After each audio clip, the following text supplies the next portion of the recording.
Hello, welcome to the May 24th, 2024 Club Cubase livestream. My name is Greg Undo and I'm the host of the livestream today. If you have not attended a livestream before, how it works is you could submit questions in the live chat field or simply ask questions by sending an email in advance to clubcubase@steinberg.de. When asking questions, if you could specify which version of Cubase you're running, so if it's Cubase LE, AI, Elements, Artist, or Pro, that information is helpful. Also, if you could tell which version you're using, so if it's Cubase 11, 12, or 13, and which operating system. I will go through all the questions chronologically as asked. I may be behind as we go through the live stream, but if we so if you don't see an immediate response to your question, if we could avoid asking the same question repeatedly, that would be appreciated. Just kind of slows down the whole process. We should have all of the topics discussed in today's live stream pinned to the top of the comments field with timestamps, so you could navigate quickly to different topics. And if you wanted to search for topics that have been covered in previous live streams, we have over 33,000 topics. You could go to cubaseindex.com, and we want to thank Jan for creating a website. We have two people that serve as moderators, Agent K and Jazz Dude. We'll give them special thanks. They're not employees of Steinberg. They do it to make it a better community experience, so we'll give special thanks to them. And also give kudos to Jazz Dude for his work with the Cubase Nation Discord. So it's an unofficial community site that's really beneficial to people in the Steinberg community. Once again, my name is Greg Undo. I work for Yamaha Corporation of America. I primarily focus on Steinberg products, and I'm the host today. I'm presenting from outside Washington, D.C. area in Alexandria, Virginia. If you are watching live, please make sure that you introduce yourself and tell us where you're from. And with that, we will go ahead and get started. So we have a big holiday weekend, so I'm probably one of the few people in America that's working on Friday afternoon and be working Friday night. But look forward to that. But my wife had scheduled, since she has a lighter workload today, so I may have carpet cleaning going on outside of my office sometime during a live stream, so I'll apologize in advance if it gets too loud. We'll see what we could do, but we'll kind of play it by ear. They're supposed to be here from a window of 2 to 6 p.m., so maybe at the earliest an hour, and they might show up after the live stream. So just a heads up with that. So if we hear carpet shampooing going on in the background, that will be what's going on. All right, so with that, we will go ahead and begin. All right, so the first question is from Yazian. Greg, how to convert audio to MIDI, can I ask? So we could do this with monophonic audio sources. It's not designed to take a guitar part or piano chords, guitar chords, and convert that into MIDI. But let's say if we have an audio recording of like a voice, a saxophone, a bass. So let's say, well, I'll take just this little bass recording here.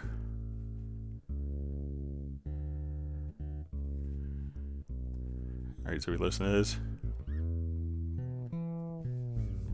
So if I want to convert that, what we could do is double click and we could go into the Variaudio editor. We want to make sure that Variaudio, when we come here, we could just say edit Variaudio. We see the colors for the different segments. And now once we have this, we'll see under function, we could just see extract MIDI.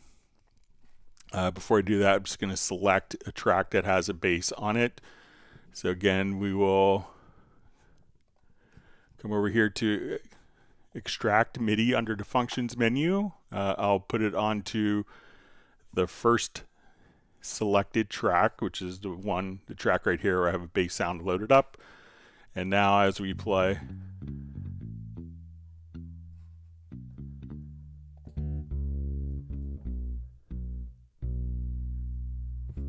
and we'll go ahead and I'll just bring the volume.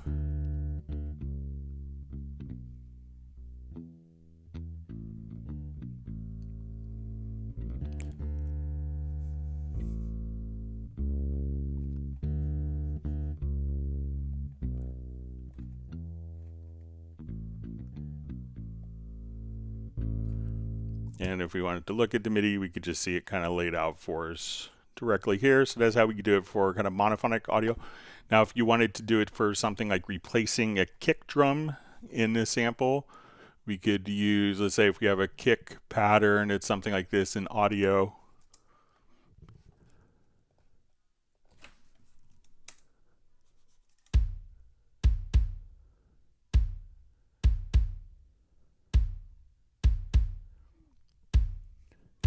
Okay, so it's kind of more like we don't need to necessarily extract the pitch, but we wanted to take this and replace it.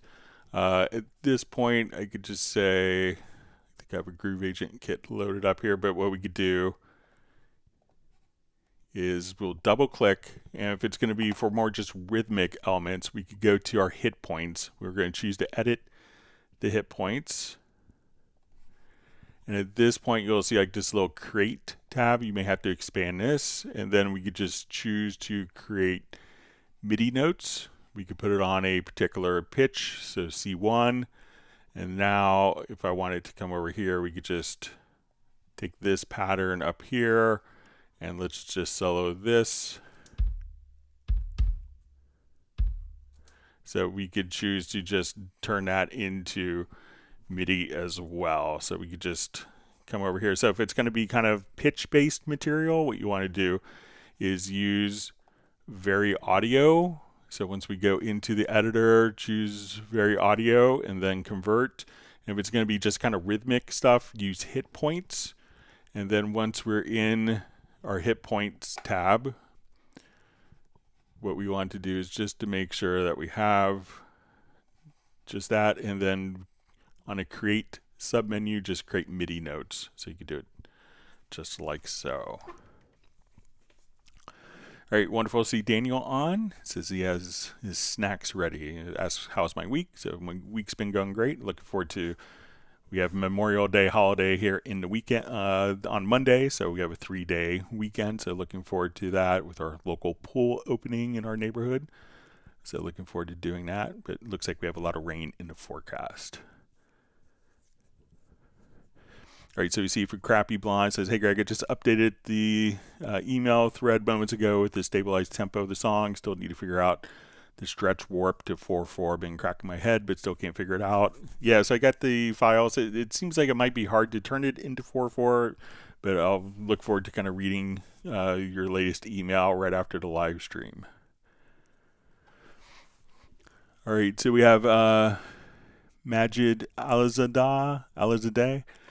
Bass guitar, hi from Denmark. In order for me to write my drums line, do I need to have a MIDI keyboard necessarily, or can I use the keyboard of my laptop to play drums as well? So you could definitely use anything. A lot of people will just kind of draw in drums with their mouse very easily. But let's say if I wanted to come over here, I have a Groove Agent kit, and I wanted to use my computer keyboard, we could just hit Command or Control plus the letter, or I'm sorry, Alt or Option plus the letter K. Got my modifiers messed up, sorry. And now we could just come over here, and once we have a track loaded up here, so I have Groove Agent, and just make sure. I'll come over here, we'll adjust our octaves. All right, so now I'm going to just come over here, and what we could do is use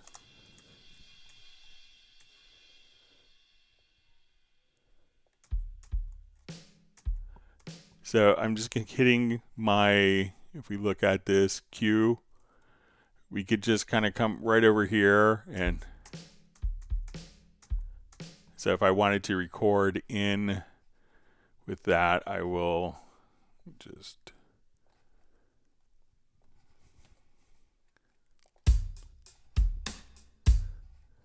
all right, so if I hit record and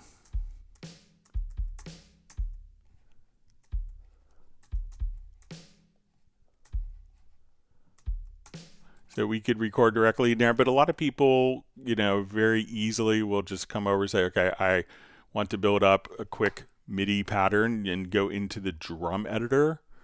So if I wanted to do just a quick loop, I'll just take one measure. I'm going to hit the letter P, and then we could put on a cycle, and we'll make sure.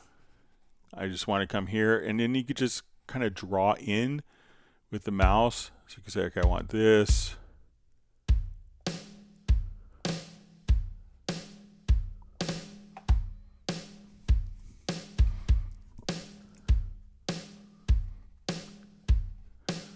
All right, so say I want to adjust the velocity.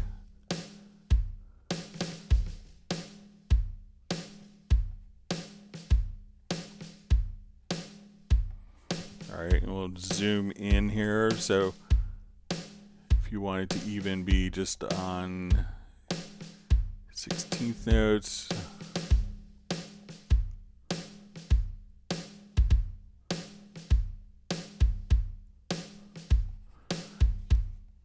And let's just put in some.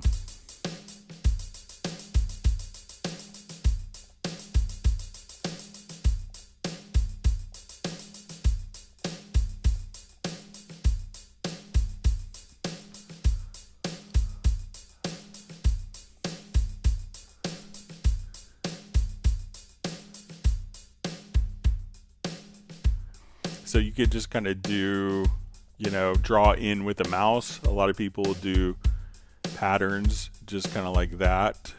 So let's say, okay, I want to take.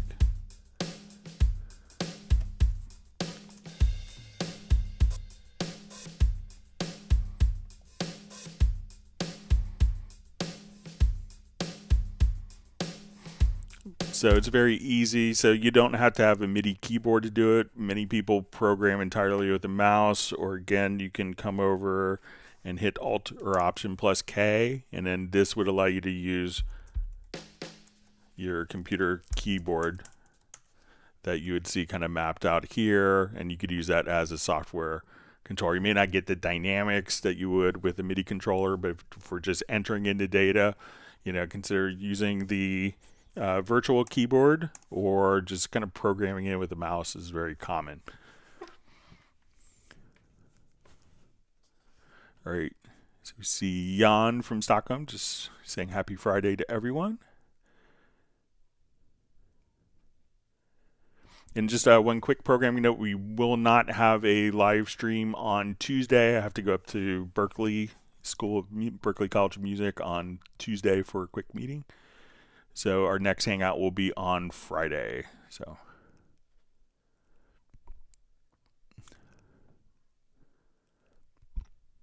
all right, so we have Zai Fernando checking in from Norway, Mr. Dali from Denmark, Robbie Bowling from Dallas, Texas, Larry B, I believe is from Ontario.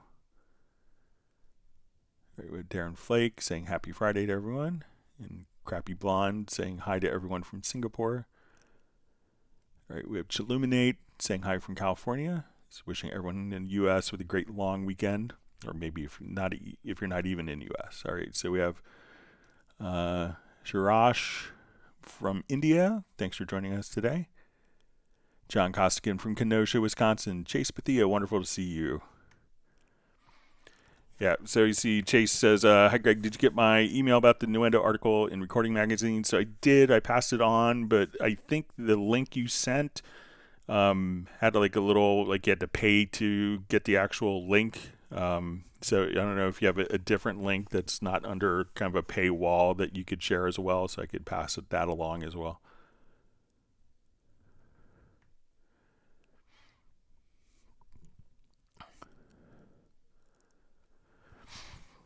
All right, Craig Noble says, hey Greg, since updating to Cubase 12, I have to manually set outputs in every new project instead of defaulting to 1 and 2 like before.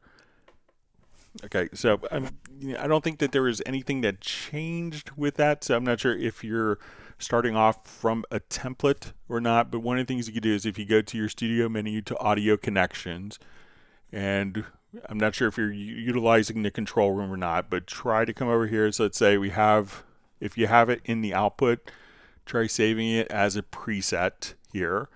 If it's in the control room, just simply save that as a preset as well and see if that makes a difference. But I don't think that there are any changes from earlier versions to 12 where that should cause you to have to reset it, but it can't hurt to save a preset in either the control room or the outputs and see if that sticks. Or if you're starting with a template, maybe the template doesn't have the routing saved.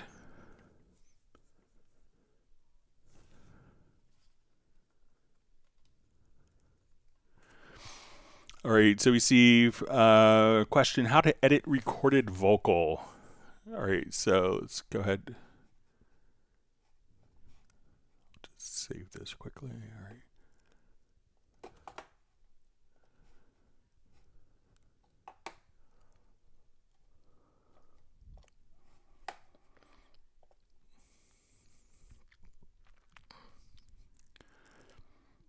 Okay, so we can do like, basic editing of moving parts around quite easily. We'll show that, and then we'll show maybe how to do like some vocal tuning if necessary. So let's say we want to listen to. You wished it all away, and I'm left here for 1,000 years and a day. All right, so if we want to do editing a vocal, let's say, we could always come over, and if we need to make a certain part louder or softer, we could come over here, we can cut. So if we go, oh, we really like this part, and I wanted to erase this, and say I want to copy this section twice, I can hold down my Alt or Option key, and we can kind of move stuff around. If we wanted to adjust the levels of vocals, like if one word or maybe a breath is very loud or soft, or you wanted to bring out or suppress a word a bit, you could kind of cut. And as we go to the top here, we can adjust the volume just for that particular area. If we see that maybe the timing of this was a little early or a little late, if we hold down the Alter option plus the Control or Command key, we could slip the content within the event itself. Now there's also something called free warp. So if we go to our warp tool, we can just choose free warp, and then we could place different warp markers. So we can say, okay, I want to place a warp marker here, one here. So as we want, let's say as we're doing our warp markers, we could say, okay, I want to come here. And let's say our vocalist was rushing in different areas, or this word was a little late. Now we could just come over here and we could stretch and kind of change the performance and rhythmic aspects. Another thing that we could do with vocals is just simply double click. And if we go into the Variaudio editor, at this point, we can come over, let's go to Variaudio again. And now we could adjust tuning. What did you say? So let's say, okay, I want to come over here, and we wanted to just go and kind of straighten the pitch. So if we wanted to just kind of come over here, we could kind of get rid of all vibrato. If we go to the top, we could come here and adjust and make everything kind of be more in tune. We also have some other functions that you could do, adjust timing here and vocals, but you could now just kind of come over here and say, oh, I want this to be a different note. So we could come over and just change the melody as we see fit as well, and do all of your tuning. So if you just kind of go over here, you could say, let's just correct the pitch, and we could move that to be more in tune, or take an entire phrase of notes and adjust the pitch so that those particular notes are more in tune. So there's some of the things that you could do with vocal edits. Let me know if that's helpful, or if you want to see other things.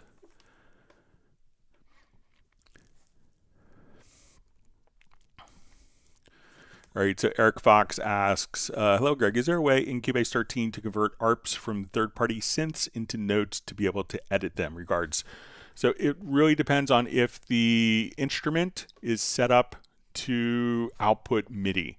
So if a lot of instruments can output the arpeggiators as MIDI data, many don't. So if if I come over here, let's say we go to, I think I have a Groove Agent in here.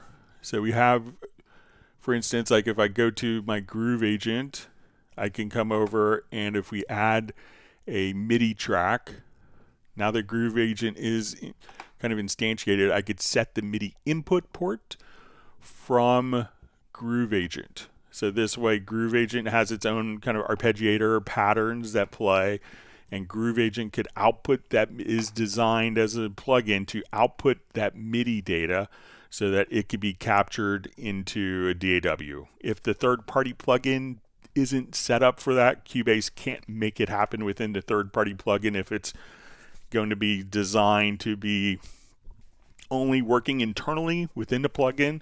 But if the plugins can output the MIDI, then Cubase could capture it.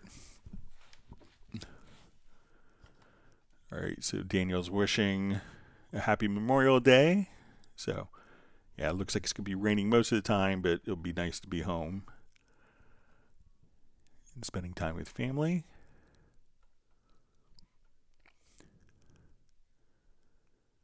All right, so we see Uno Momento, loyal attendee from Finland, where it's 25 degrees Celsius. He has the boat on the lake and summer has come. And he's happy. That's wonderful.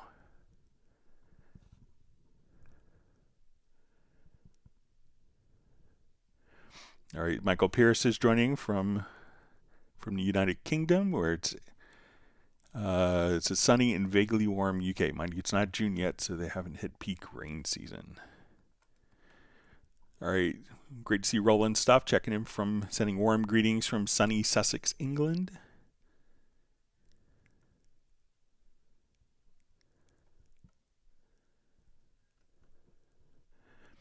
All right, so we have Empho, the musician, just joined all the way from South Africa. Thanks for joining us, and welcome to the live stream.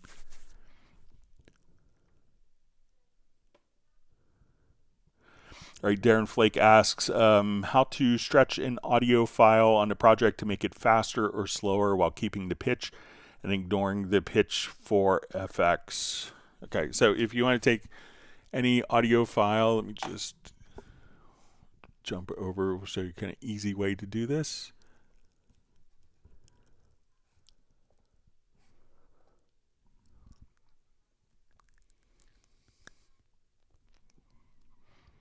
All right, so there's different sizing modes. So we have our object selection tool, and that could actually kind of work with different modes. So the default mode when we go to our selection tool is normal sizing. So if we play this particular drum loop and I use normal sizing, what's going to happen is it'll just kind of truncate the event. So we're just kind of hide that data.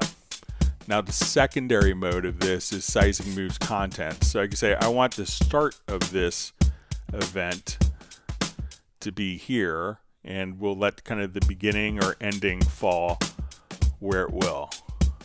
So this way I could say, okay, I want the end of the file to kind of be hidden. So we could do that, but there's also the third mode where it's called sizing applies time stretch. So I could take this event and I want it to be faster. We don't change the pitch. We could just come right here. Or if we want to make it longer, we could just time stretch it to fit into a particular amount of space as we resize it. So maybe probably the easiest way of doing on a project window is just switching this to sizing applies time stretch. And if you hit the one key multiple times, you could just cycle between the three different modes. So the one key right above Q on an American keyboard, you can just cycle between the different object selection modes. So try it, the object sizing applies time stretch. I think that's the fastest way.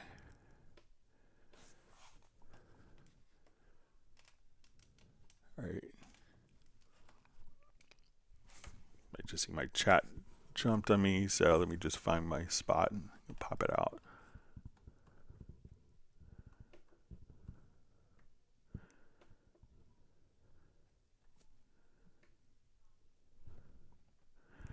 All right, so we see from Craig Noble, it says not using control room, no template, used to just default to outputs 1 and 2. I'm pretty sure the manual says that's what it's supposed to do, only changes after update from 11. So, you know, try saving the 1 and 2, like the outputs, just 1 and 2 as default.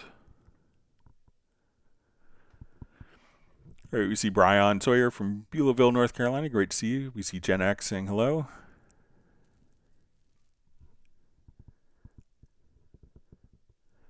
All right, so we see Gen X just bought Cubase and took the crossover discount to get Nuendo. Congratulations.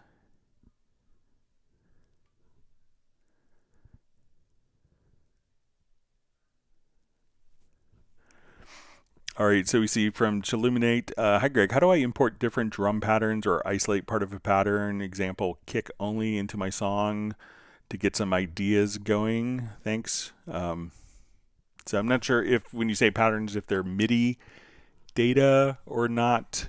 So if it's MIDI data, a lot of times when you say patterns, I would think maybe more MIDI, but we'll show MIDI and audio.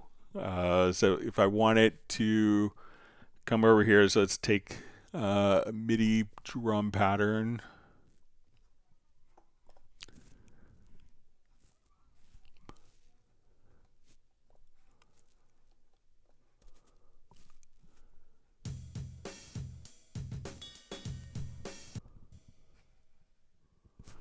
Okay, so now we have, so now that we're in MIDI, if I just wanted to see only, you know, the kick, so if we come over here, we could say, okay, I want to take everything except the kick, and we'll hit delete, and now we're only going to have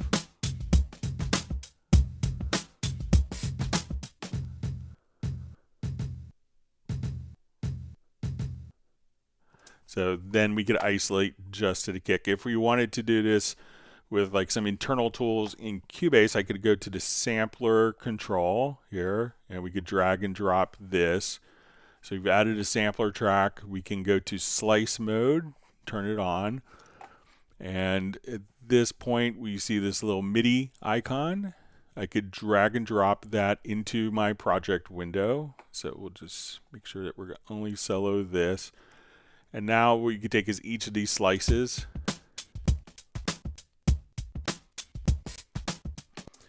So if we wanted to take our different MIDI notes here,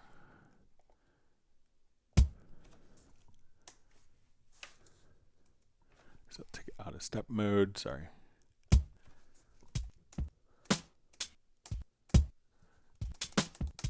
All right, so we can say delete these notes.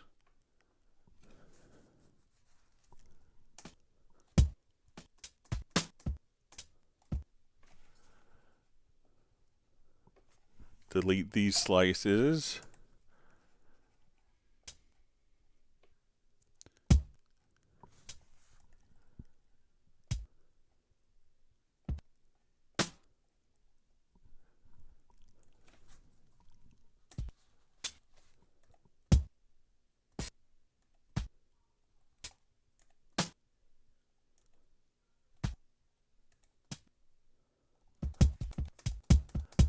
So now we could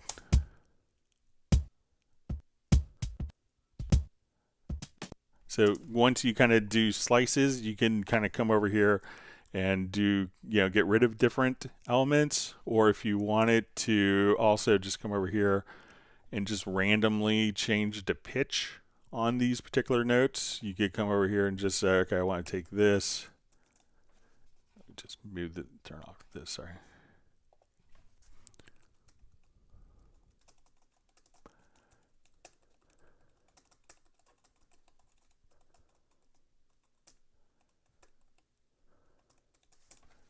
And we could listen to this. So as we come over here,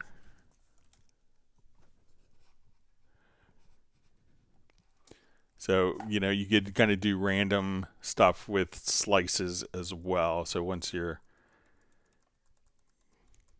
there, you could just say, okay, I want to listen to this. So we have our slices, and then you could randomize just the individual MIDI components within an audio loop. So let me know if that's helpful.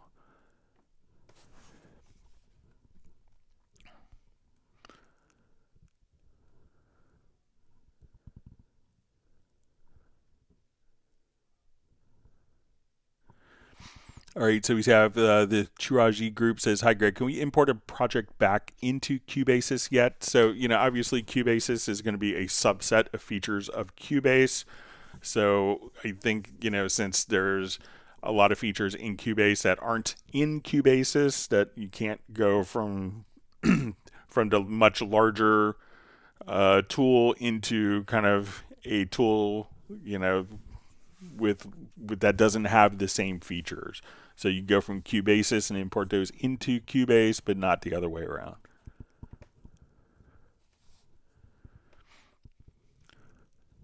Right, Spittoon Dude asks, can Cubase songs on a PC be played on a Mac, audio or MIDI? So yeah, you could freely take your Cubase projects back and forth between Mac and PC. I do it constantly all the time.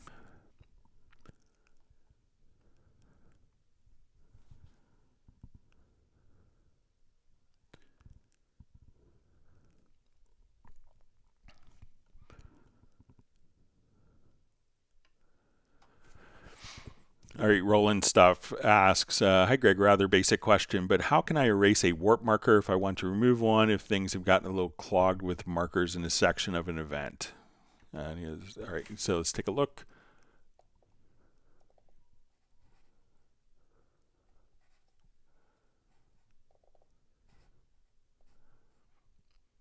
Okay, so let's add a couple of free warp markers here.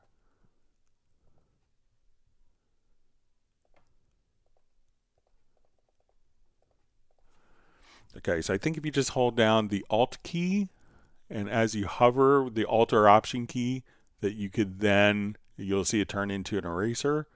Then you could erase the warp markers, like so. So again, just hold down the Alt or Option key and click with the, and then once you have the free warp tool active, then you could just, where you see the white line, when the warp marker has the white turns from yellow to white, then you click on it with the Alt or Option key held, and that will erase the warp marker for you.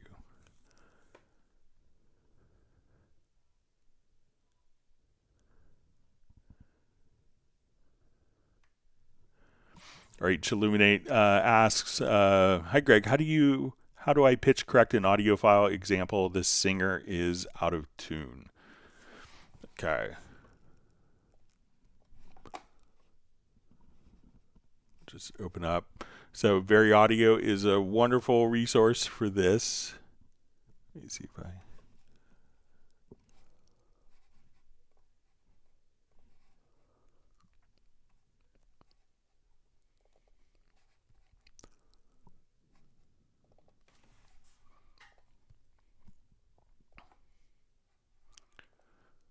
So just like we showed earlier with some of the vocal stuff. So let's say, like here we have piano. And I'm going to go ahead over here and just select the piano part that we have.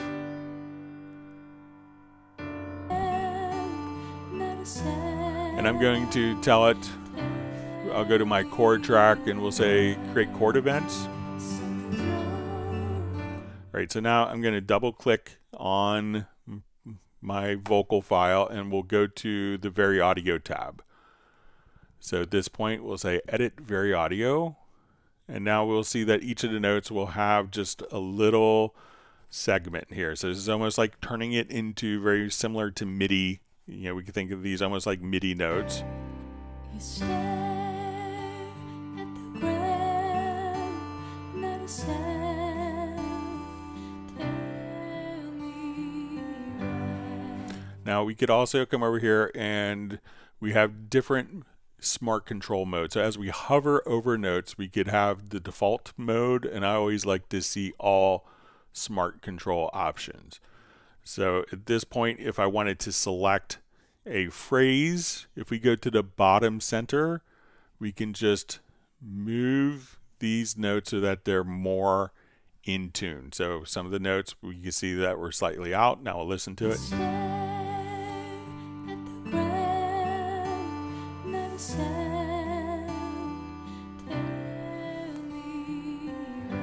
Now if I go to the top center, we could minimize the vibrato. So if you're going for like maybe what some people would call an auto tune effect, you can come over here and Stare at the ground, not a sound.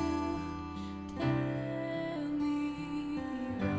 so if you're going for that, you can do that. So you can do this on individual notes.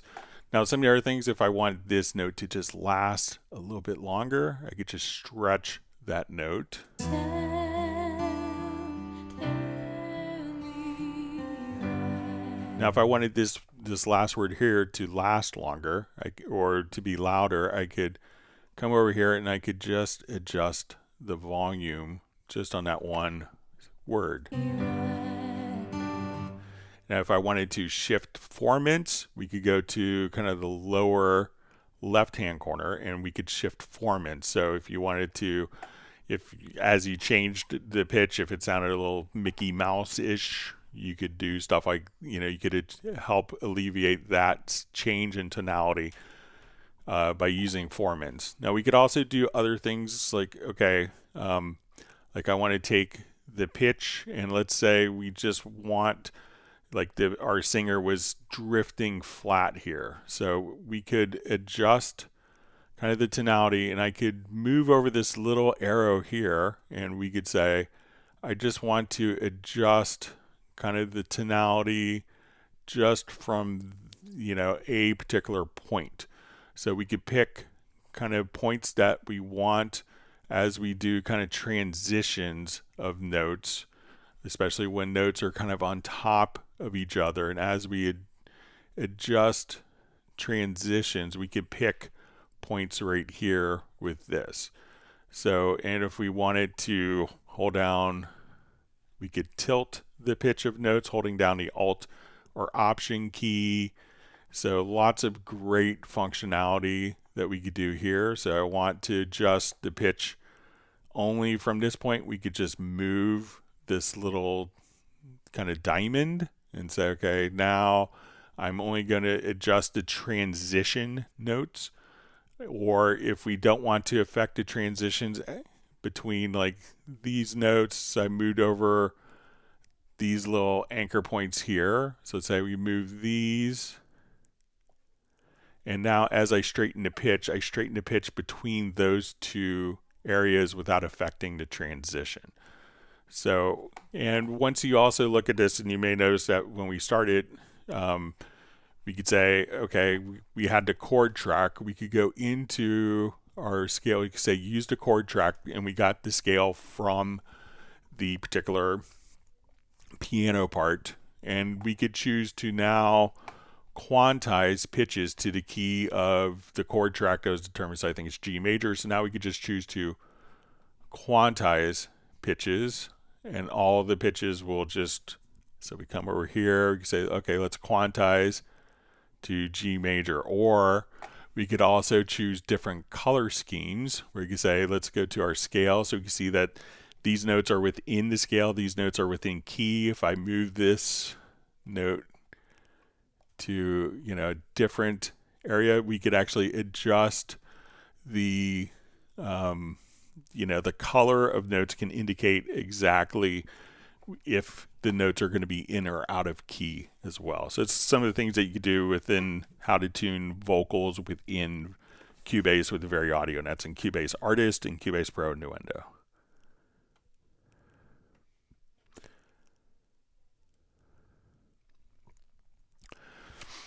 All right, so we see from Bratman Studio, what is the importance of the control room? I'm using a mixer, Cubase 13 Pro. So one of the great things with the control room is it gives you, a lot of people we see will take kind of like they have their project, they'll take like the master fader, and if they have powered speakers, which is very common in studios, they use this as kind of the monitoring level. But if I have my gain structure, my speakers too loud, and let's say this is like a comfortable monitoring volume, this may not be the best level for the mix. So you can see that I could have a lot more gain here, but it may be too uncomfortable to listen to at a louder volume. So we could create in our audio connections in the studio menu, we could add the control room, activate it, and we could add monitors. Many of us may have more than one pair of speakers. So if we have the audio outputs on our interface, we could say, let's go to speaker 1, speaker 2, speaker 3, speaker 4. So we could have 4 different speakers that we could switch between. But the most important thing is we could decouple. So I could set my gain structure here. And just like a professional mix console, we could have the control room be our monitoring level. And you see that as I adjust the monitoring level, that the gain structure isn't affected.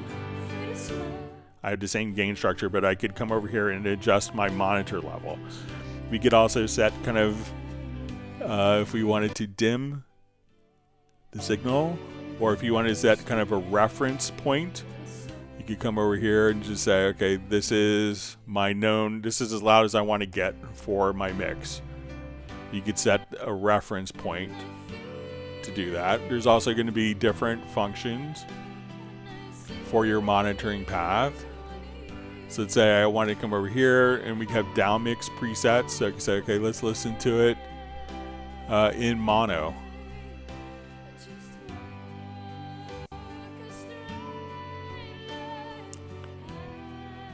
There's also other things where we could have our headphone mixes. So if you're recording someone and they want to hear more of themselves in the mix and you don't want to adjust your mix to accommodate for what they need to hear for a particular recording, you could have headphone mixes that are independent. So when you look at a particular track and we go to the channel settings, that once we do that, you can see the Q send. So we could have 4 independent headphone mixes or Q mixes that are routed through the control room as well. So there's lots of great stuff in the control room.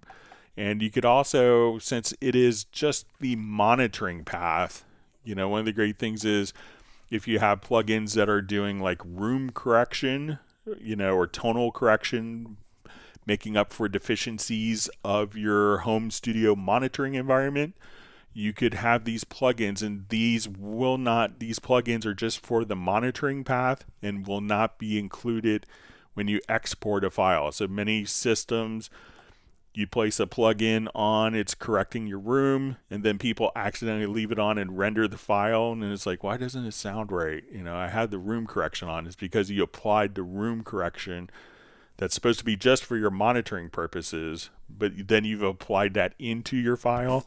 Here it's just on the monitoring path. So the control room gives you a very powerful monitoring path, which is really essential for mixing and coming and being able to bring in different sources as well. Wonderful to see Stefan from Sweden. Thanks for joining us.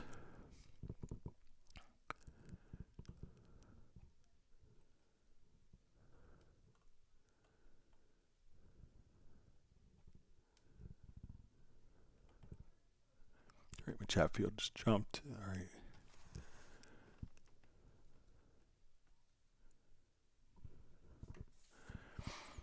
All right, so we see it says I use Elements 13. Sometimes when I record a bass line, it is recorded with a crashed sound, something similar to noise of a loose jack or something like that. Can it be due to a wrong buffer size? So yeah, it could definitely be a buffer size. So I would definitely so think about if you're running a lower buffer, it's basically taking more system resources to run at a lower buffer. So the higher the buffer is, the easier it is for your computer. If we think about the buffer size as we're dealing with audio processing, if we think of the buffer size as being like a conveyor belt in a factory, a small, and let's say you had to get X number of widgets into a box. So if you had, a smaller buffer size, we could think of the conveyor belt going super fast, and then you had to get 8 widgets into one box. So a small buffer size is like that conveyor belt going super fast, and you have to pick up each one and do it. As we raise the buffer, we can think of the conveyor belt slowing down, or they're coming in groups of items. So you get 2 widgets or 4 widgets together, and you have a little more time to, as a buffer, to kind of put in the each of the widgets into the box. So raising the buffer size will probably help. Now, 2 things that can adjust the latency or the buffer when you're running into this scenario. One is the buffer size, but realize also if you're trying to run different plugins can also add to latency. So if you have other plugins, try taking plugins off when you're tracking, because that could also add to your computer working harder, and especially when the buffers are low. So like when I record my bass, I pretty much always run without plugins, and that way it's not going to be a factor. Good luck with getting it set up.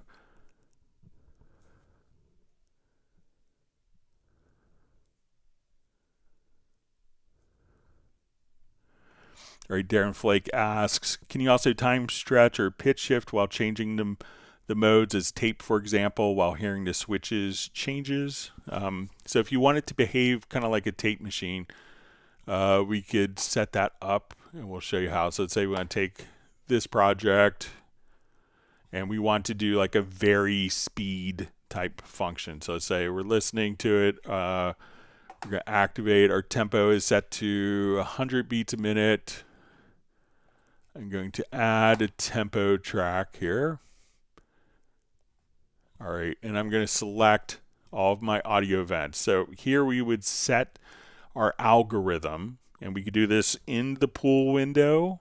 We could change our algorithm, and that's Control or Command plus the letter P for pool. Or we could just come over here and we'll see our algorithm listed here. So I'm going to go to Elastic, and we're going to put it into tape. Okay, so now this is set to work like an analog tape machine. So I'm going to say, let's go to ramp, and we're playing back at 100 beats per minute. All right, so say our original tempo was 100. So I'll just put that as my origin tempo here, just so we have a reference. All right, so if I put in a slower tempo, I could now come here, and we could just have this, and I want to speed up here. And just like an analog tape machine, if we kind of did vary speed.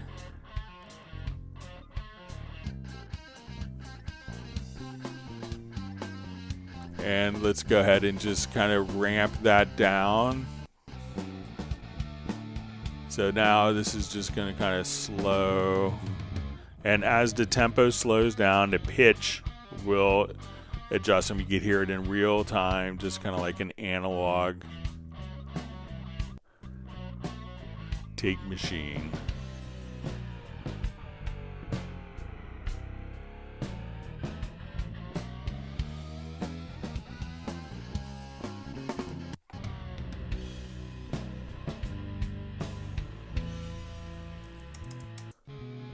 And we go right back to the original. So let me know if that's kind of what you wanted to see, Darren. Wonderful to see Gareth on. Thanks for sending the MIDI file over. Appreciate that. All right, so we see from Zai Fernando, is it possible to have 2 PCI sound cards working with Cubase? For example, if I want to expand 16 extra channels for my external hardware effects. Thanks so much. So it depends if your audio interface is designed to work together. So, generally, like if you had 2 PCI cards, if they're the same manufacturer, often PCI cards, you could just run multiple instances. So if you had like two Motu cards or two, if you have multiple Lynx Auroras, or the Lynx AS16 cards, or if you have RME cards. That way the PCI cards, if it's in the same family and they're designed to expand, you could do that. But if you have different brands, they're often not going to work together. So it depends on if the audio interface is designed to allow multiple cards, and generally it's not going to be kind of different companies, different companies' audio interfaces that do it. But, Firewire interfaces could do it, like the Steinberg MR816s. But many of the Motu ones would allow you to kind of have multiple PCI cards. RME is kind of famous for it as well, Lynx, and I'm sure there's other companies. So it depends if the audio interface that you're using is designed to work that way, but generally it's not going to if they are different manufacturers.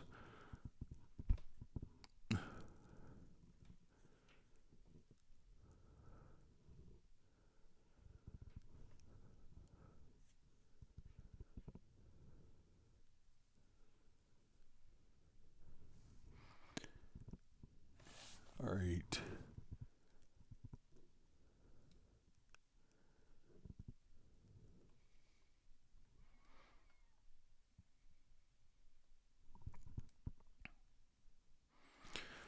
All right, so we see from Guame, I guess. Hi, Greg. Ever since Cubase 12, my scale under scale assistant always defaults to C major in every new project. Is there a way to make it default at no scale? I don't need to change it every time. Or let's say, I don't think it's actually.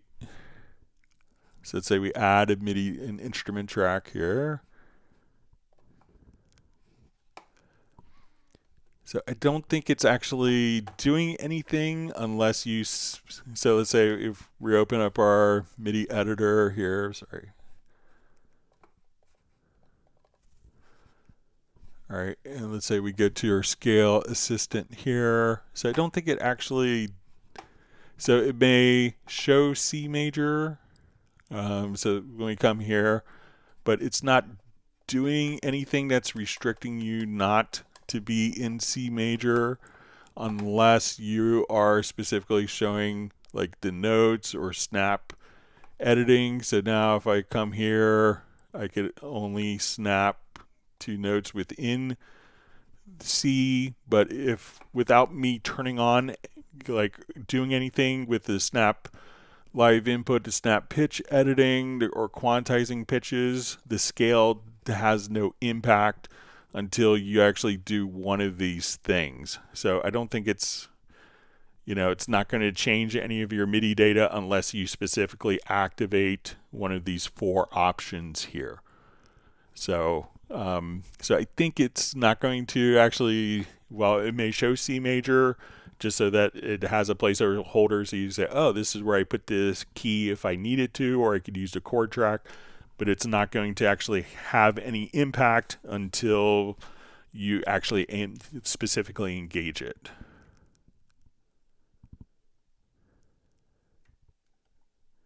So we see Chilluminate says that was incredibly helpful. Many thanks. You're welcome. I think it was probably with the Variaudio.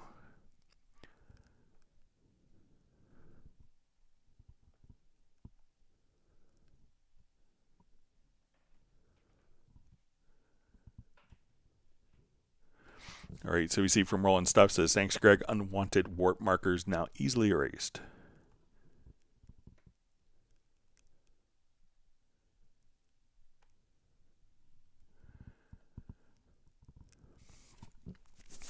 All right, so we see from Losh Stoshik, hi, greetings from Oslo. Thanks for joining us. Help, please. How to connect to OBS virtual camera with VST Connect Pro to share screen in Cubase 13 Pro with others. So I've never, so like I'm running OBS. So I would think, So I have never done it in OBS, but I've done it, you could do it in Zoom quite easily. So I know, I'm not sure, like I have OBS and I've never used it for like a peer-to-peer. It may do that. I've never worked that way. I've always used OBS for, the broadcasting for the live stream. So I've never personally used this for like a person-to-person communication. But I obviously I could use Zoom quite easily for that, to share screen if needed. So and that's just simply sharing your screen. So there's a good chance you could do it in OBS. I've never personally done it, and I've always had, when I've done VST Connect, I've never shared my particular screen with people, but I've done screen sharing a lot with with Zoom or Microsoft Teams. I use Zoom a lot for work stuff and working with accessing other people's system.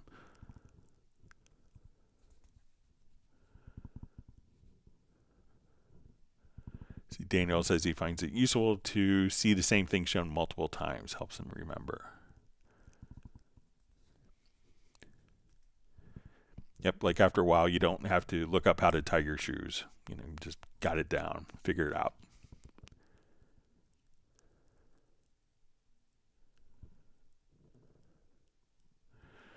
All right, so a question. When viewing multiple MIDI parts in a piano roll, is it possible to limit the option plus left-right arrow to command to only select notes from the part that's in focus instead of scrolling through other parts? Let's take a look.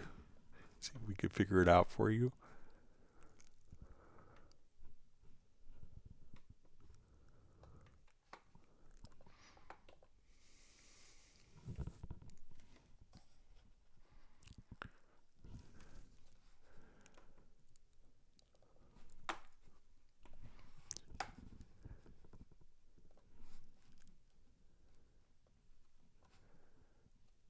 Okay, so we have, let's say, our flute, and we'll look at our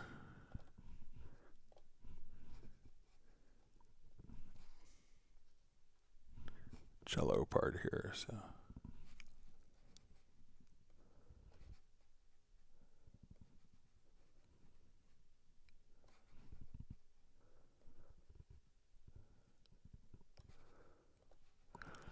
okay, so all right, so it says possible to limit the option right left arrow command. All right, so let's say if I come here, I'll hold down.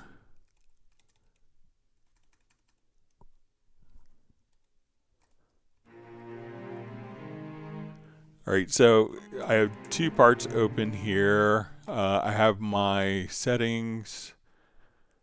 So let's say if I go to all parts, so let's say I have this, and I'm gonna hold down my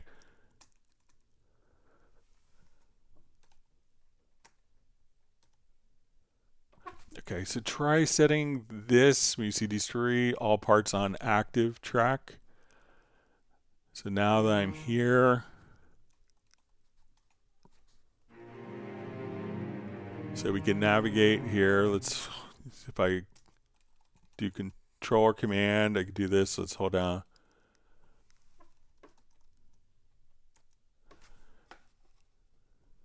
So we take a look, see, I'm gonna come here, let's hold down my alter option, and I'm doing the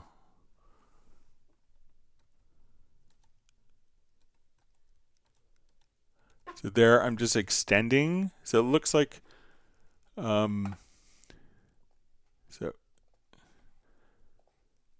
let's say if I do all parts here,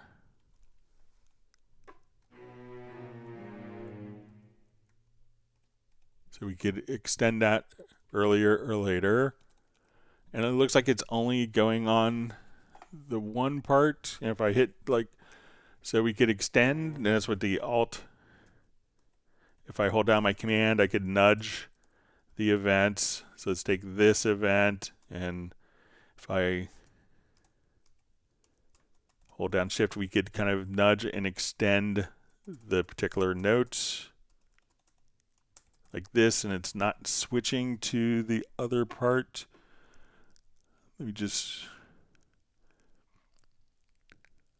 so it seems like that's kind of working. Let me know if I'm doing anything differently than you, but it seems to be not switching to a different part when I do that. But, try switching this, and I just have, it seems like it's working with any of these settings, but you could always try all parts on active part as well.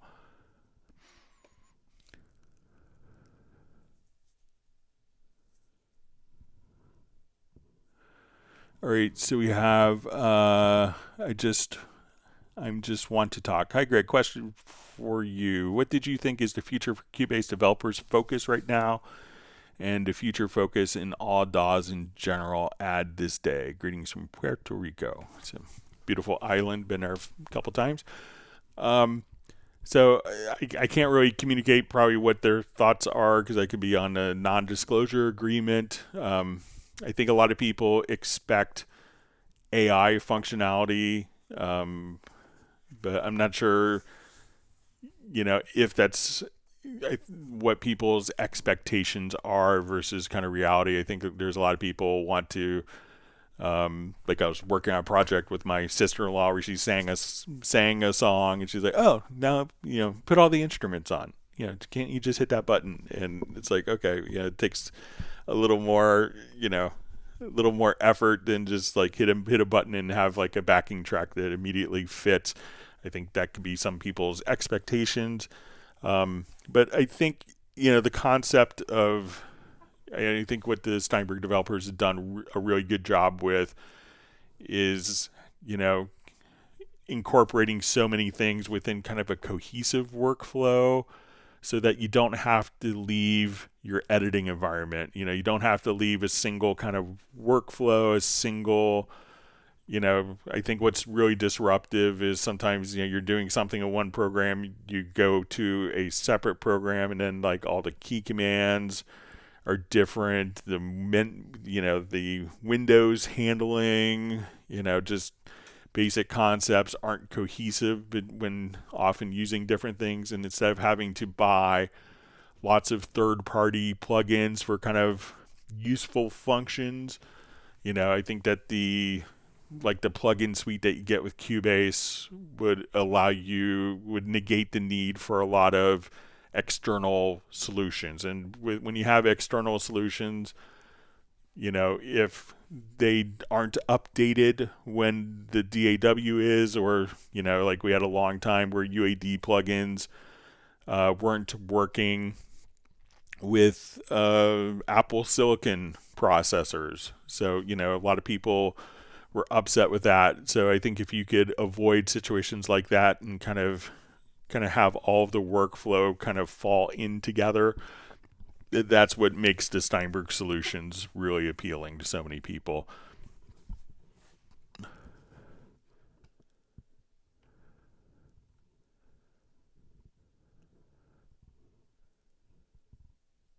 All right, wonderful to see Pertti Komenen from Finland. Thanks for joining us.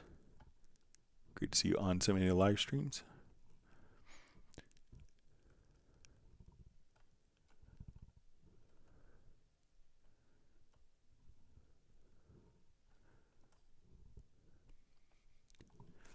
Okay, sorry, my chat field jumped. All right, now we see Pertti and Uno just showing off with their Finnish writing.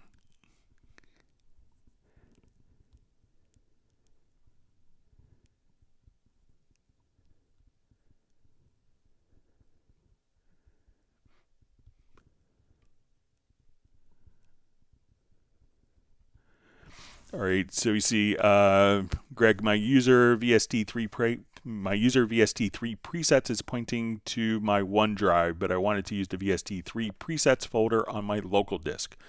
Uninstall and reinstall was to help. How do I change the path for user VST3 presets?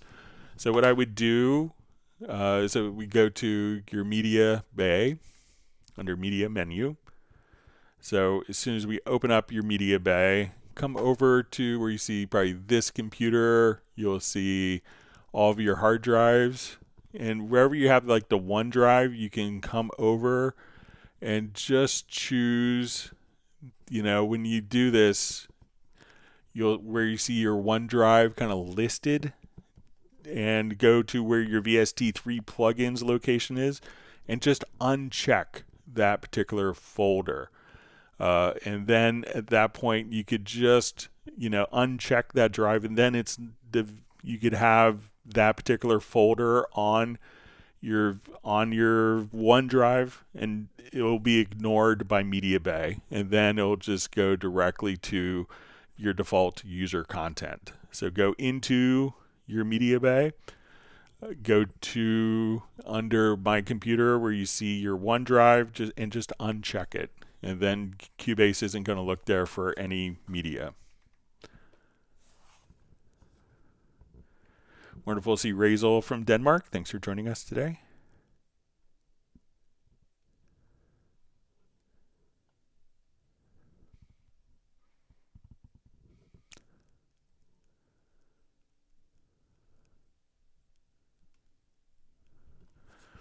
All right, so we see Renee says, hi, Greg. I know one way to use different audio cards, but it needs an extra software. I do this with Dante Via. So, yeah, I mean, Dante is a great solution.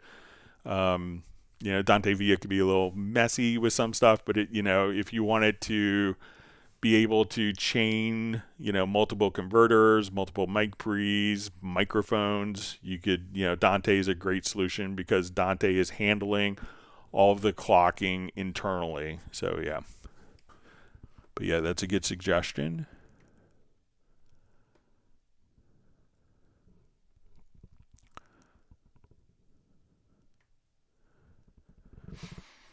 All right, Jonathan Bennett asks, I have a sustain pedal, which of course is great for sustain when pressed down, but is there a way to map the pedal to latch something like one press to arm record and our press to unarm?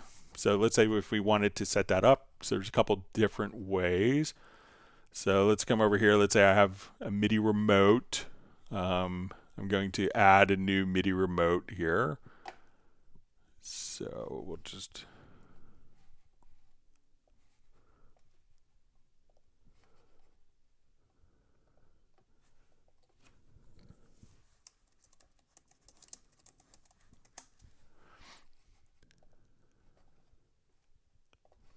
All right.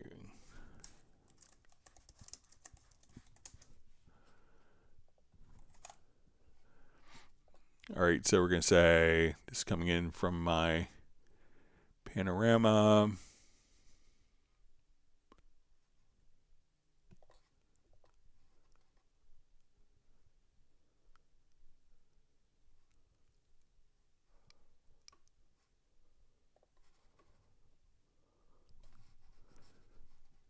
All right, let me just see if I...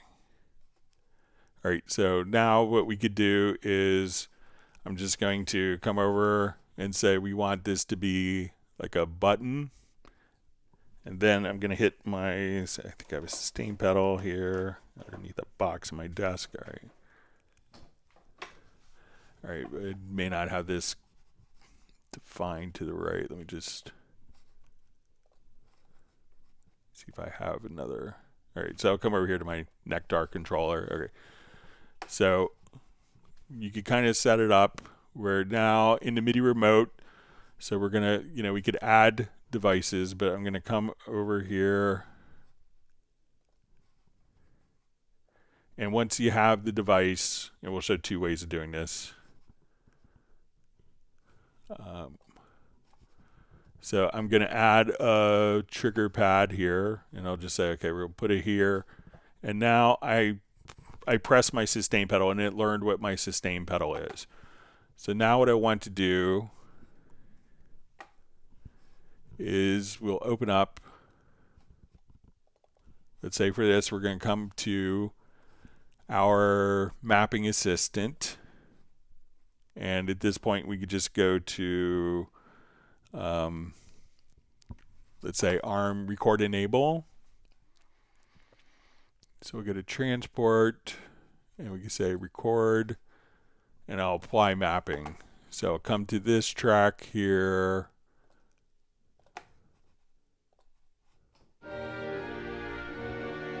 And then we could just choose to, like, we may have that already configured for something else. Sorry, let me just.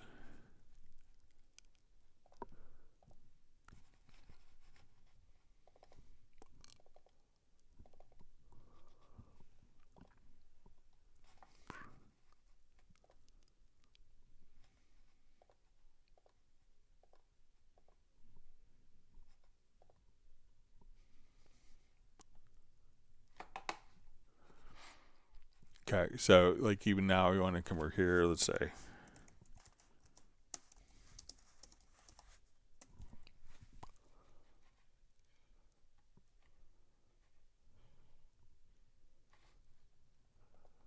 Okay, so we'll say record enable on selected track. So I'll say we're going to apply that mapping. So now on my selected track, I could just hit this switch, my sustain pedal, and that will activate, deactivate recording. So if you create kind of a MIDI remote, you could turn that on and off. Now once that's working, that could negate your sustain pedal from working. So just be aware that if it's set up as a MIDI remote, it's going to work as a MIDI remote, and you may have to disable the MIDI remote. So once you come over here, you may have to just go to settings. So right now, this sustain message is going into the MIDI remote, and that's, again, activating record enable on the tracks. But now that's going to be blocking the sustain pedal from working. But you could set it up that way. So to get rid of that, if you run into that particular problem, you want to go, we'll say back here, we'll select this, and then once you go to the settings, you could just come over here and you'll see scripts, and then you could disable the controller script. Now another method of doing the same thing is to go into your studio setup. If you click on the plus sign here, you could add a generic remote. So we'll say we're going to take this device, and we could just learn. Say, okay, we want to set up our panorama controller here. And I'm going to click on learn. So once I do that, we can just see, let me just make sure I have the right ports.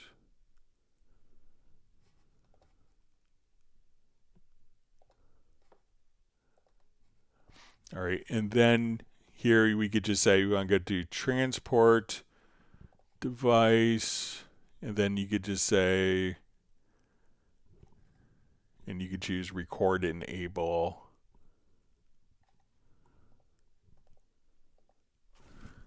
Just look for it here.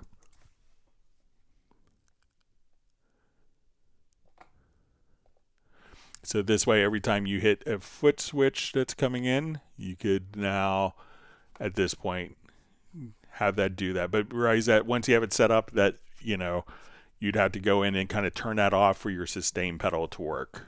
So it's just a quick heads up with that. All right, great to see 808 King on. Thanks for joining us this afternoon, or whatever time it is for you.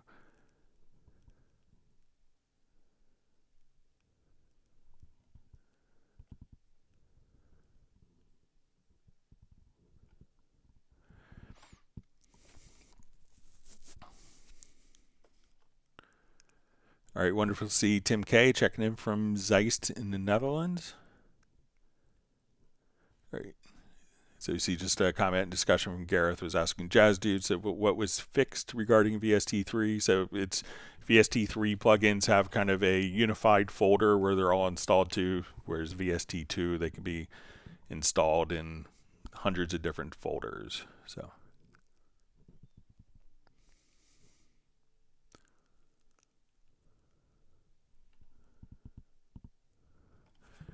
you see from Daniel says, dude, there's so many options I'm finding out even exists. Example, I can fix my singing and sound like a pro, and I don't need to remember all the notes in the scale. What? Awesome. So, yeah.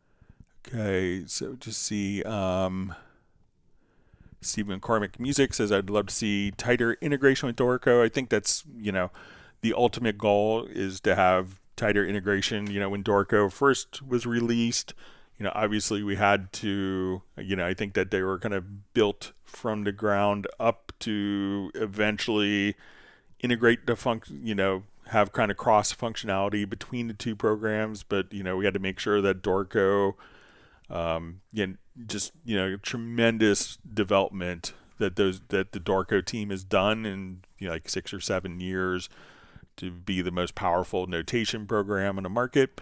But we had to make sure that they're going to have kind of all of their features, and so that they could get to like a full feature set before integration, that kind of having the full feature set. But obviously, I'm sure that there's people in London and Hamburg, they're staying up late kind of working on integration because we know that's what customers want.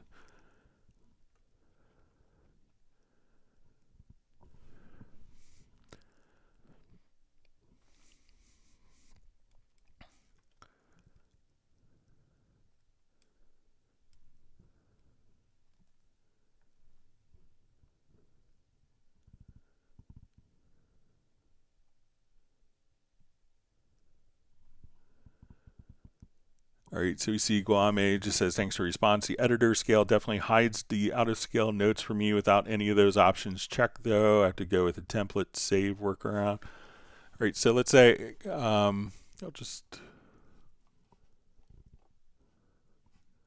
do a new project here.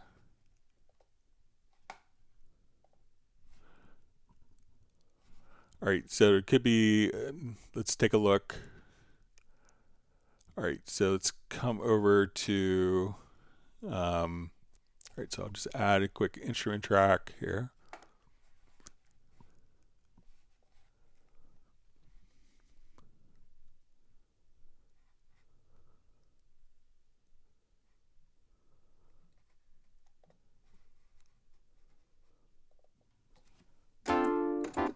All right, so it could be another setting in the, that I was just thinking of. So let's say if we come here and we go into our editor, so if we see all the notes here, so let's say I have I'm going to set my key here to B major.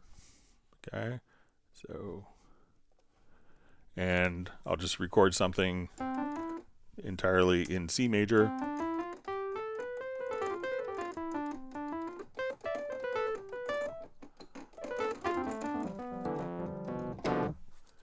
All right, so if we wanted to look at, all right, so check to make sure when you're doing this, if you go up to the top, we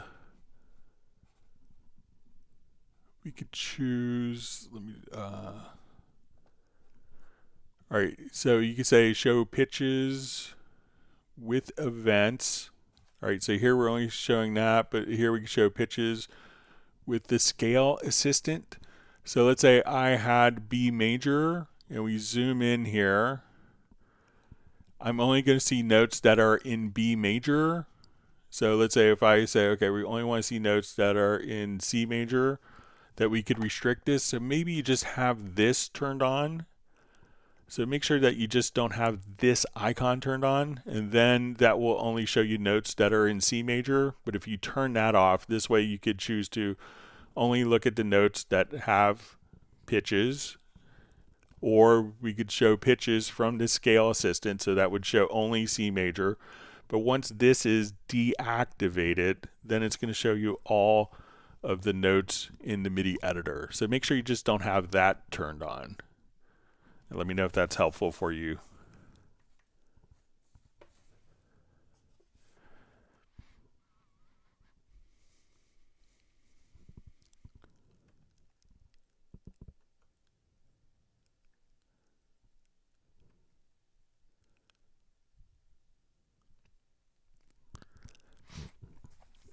All right, so we see from Chilluminate, hi Greg, just a basic question. How to use the same VST instrument for 3 different tracks? Example, bass, guitar, keys. Is it via MIDI channels? I couldn't make it work. Please demo. So it depends on if the instrument is multi-timbral. So let's say I have Hallian Sonic here. So I have taped vibes on MIDI channel 1. So if I wanted to add 2 more instruments here, so let's say I'm going to add MIDI tracks. Now when we add MIDI tracks, since this is like the last selected track, it's going to take this MIDI output port and assign it and have that as a default MIDI output port. So I'm going to say, let's start on channel 2, since we already have channel 1, and I want to add 2 more tracks. So now that I do this channel, we look at the output routing, we say, oh, it's going out to Hallian Sonic on channel 2, this one's going out to Hallian Sonic on channel 3. So now I could open up the Hallian Sonic, and if I don't open up lanes, that would be helpful. All right. So we see, okay, I want to load a sound into here. So let's say, okay, I want this to be, we'll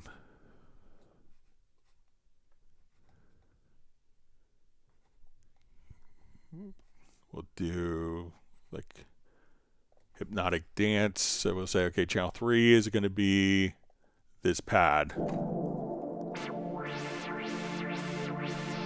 Okay, so we go to channel 2, and let's say I want this to be brass. So we'll come over here. All right, so when we select this will be our tape vibes. I go down a track. And now we could go down a track.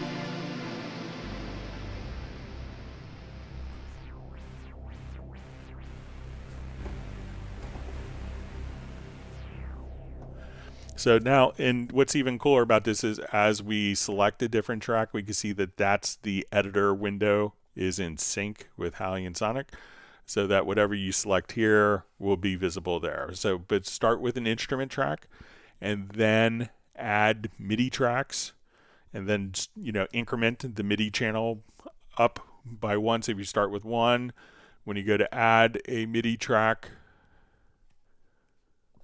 start on channel 2, or in this case we have 3, so I could say, okay, I want to start on MIDI channel 4. That MIDI port is automatically added, and then I could have more tracks and just simply have fun adding more and more. So as soon as this is selected,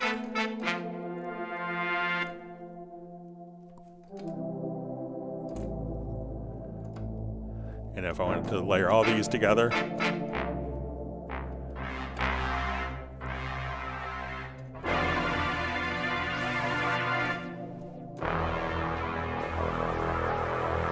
so all sorts of fun that you could do. So let me know if that's helpful for you to illuminate.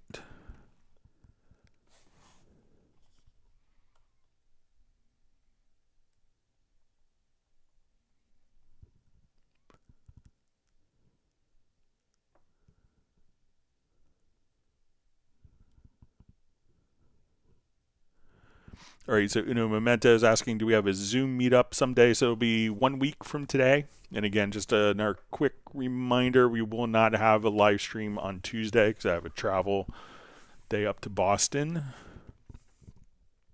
So yeah, 1 week from today, Uno Memento.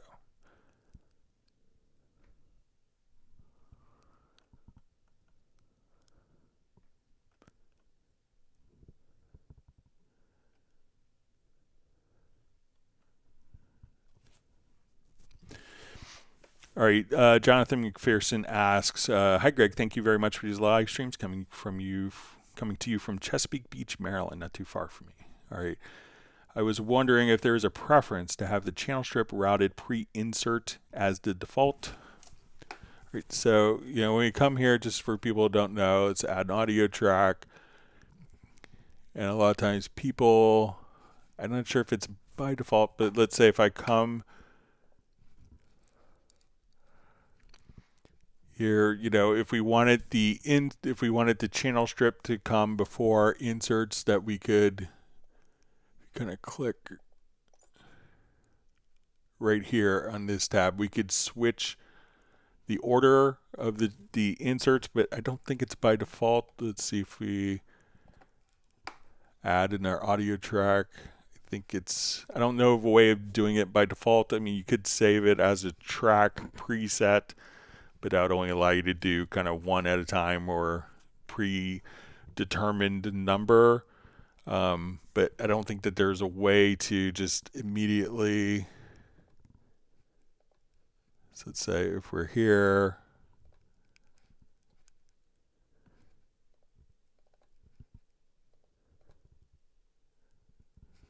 so within the same track, it looks like it within the same project. If I add an audio track, let's add 2 audio tracks here. So audio 3. No, it doesn't look like it's, I don't know of a way to do it by default. So I think you'd have to manually kind of switch it. And again, for those who weren't aware of the feature, you could just kind of come right over here and switch so that inserts come first, or if you want the channel strip to come first in the signal flow. Thanks for the question, Jonathan.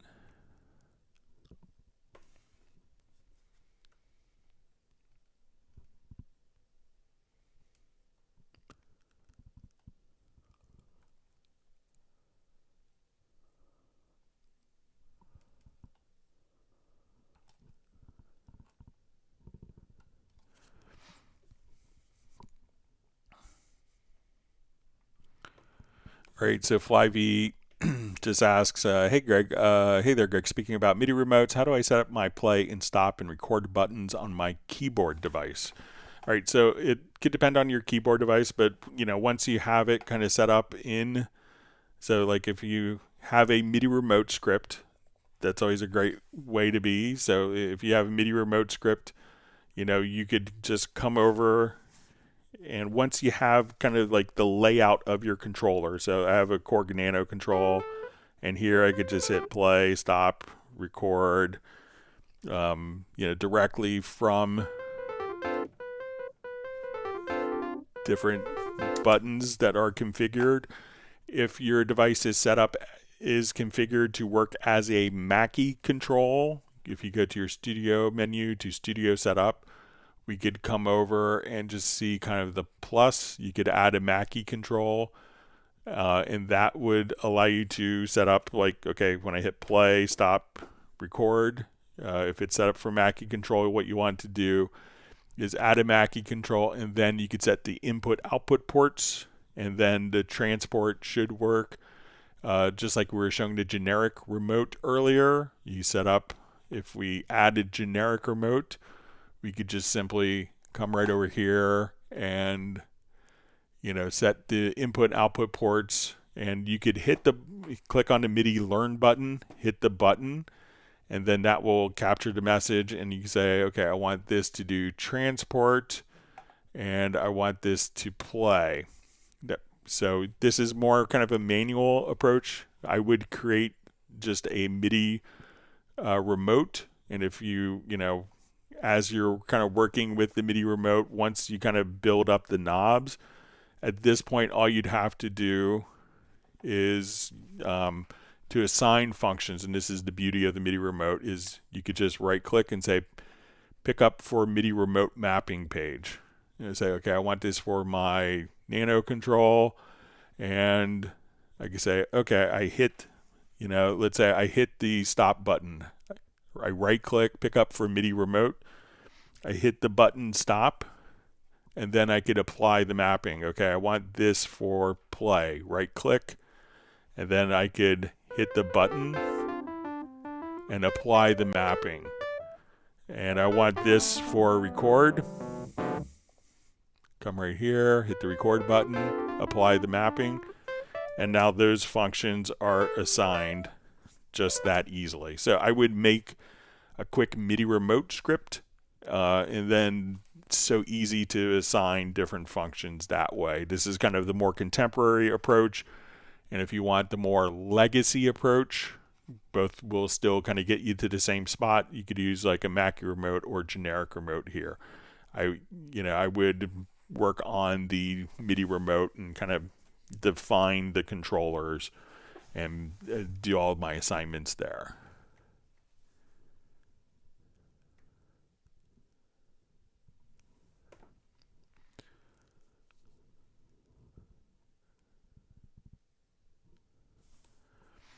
Okay.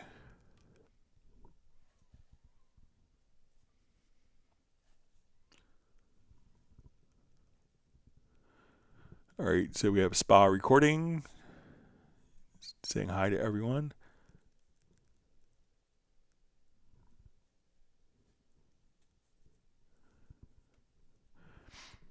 Okay, so DL White asks, hi Greg, there was a lock icon for syncing timeline scrolling. I haven't seen it in a while. Can you direct it to me, please? By the way, your answers on Tuesday were very helpful. Thanks. Okay, so I think it might be like if we are doing maybe the timelines between like the editor. So let's say if we're here and if we wanted these to be synchronized, it's going to be this little icon here where we see kind of like a little chain. So now we do that and I zoom in on one screen.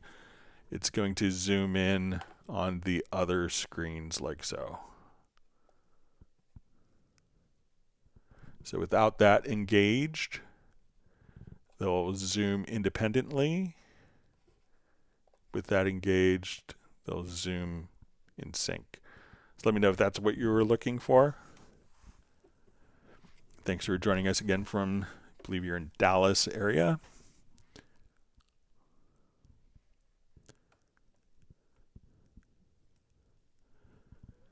All right, DL White says, hi everyone, composing / editing today, mixing also later. Let's hear it for Cubase. I love it.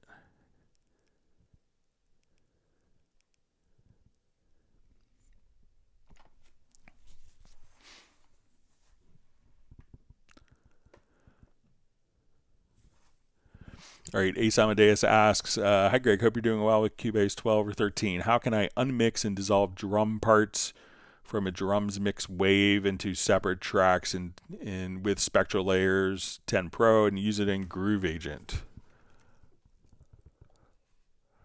Okay.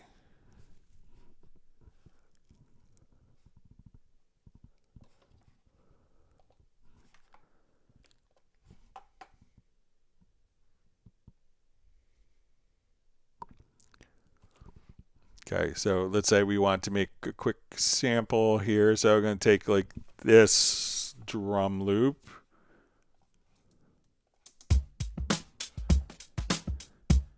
All right, so now we're going to run it through Spectral Layers Pro. So we'll come over here.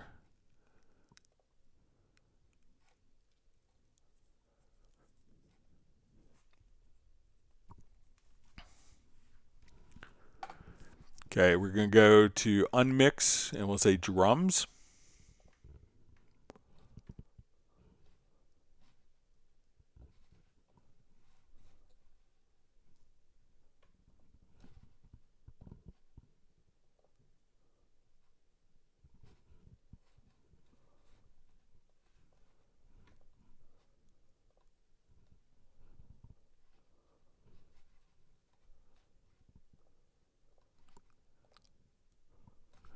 Okay, so now we've taken our different parts. So if we want to listen to this, we'll put it in a quick loop.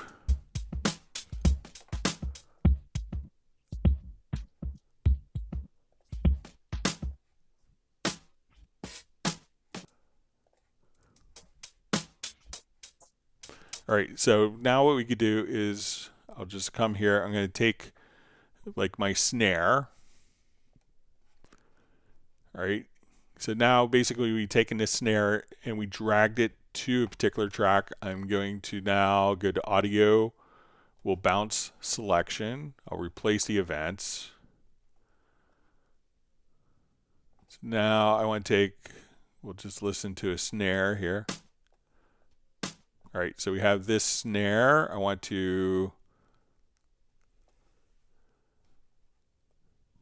turn off my snap. So I'm going to isolate just like the snare hit. Okay, I'll shift X. So I'm going to split that. And then I could bounce selection again. You may not have to. Let's add. I think I have a Groove Agent instance here. So let's open up Groove Agent. So we'll make it a brand new kit. So I'm going to unload this kit. Okay, so we have our snare hit, drag it to a pad. And then you could take each of the different elements, the kick, snare, hi-hat, your cymbals are different elements, and then just take that. So again, what you want to do for the original is you could double click, go to unmix drums, drag the layer. So if I wanted the kick, I could just drag that to the track. We'll come here, let's find one of the kick sounds.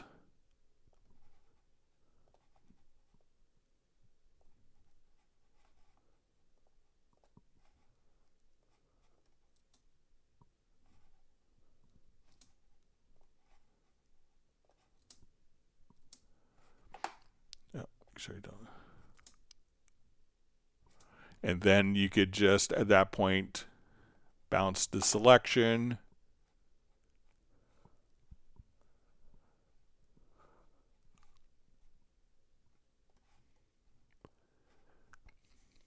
Isolate one of the kicks if you wanted to.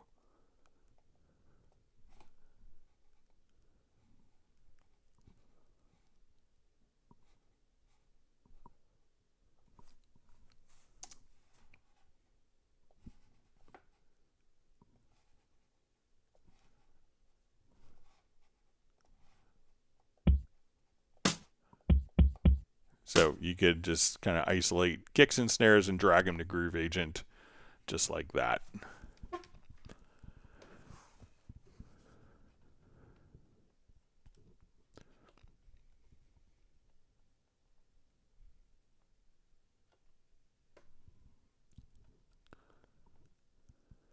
Wonderful to see Graham Witcher on.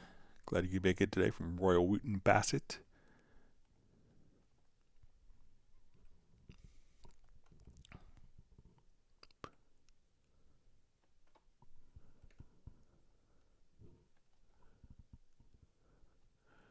All right, so you see 808 King. Greg, is there an envelope for modulator MIDI plugin? I can use this sign to learn a plugin parameter to control plugin from a MIDI plugin like envelope mod to an audio plugin parameter. So let's say if, right, so it's a little convoluted. It depends if like the plugin itself will respond to incoming MIDI messages. If not, and I realize that this will be convoluted, but you can get it to work. It's not that bad, but let's go ahead.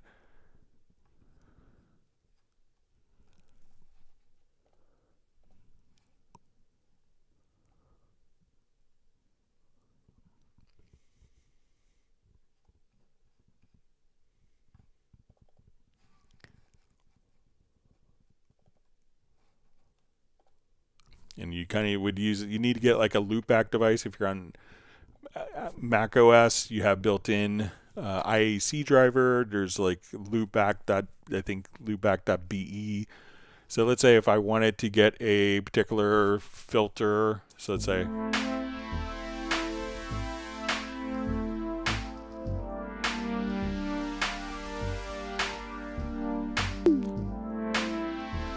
on this drum, I want to have the filter kind of modulate.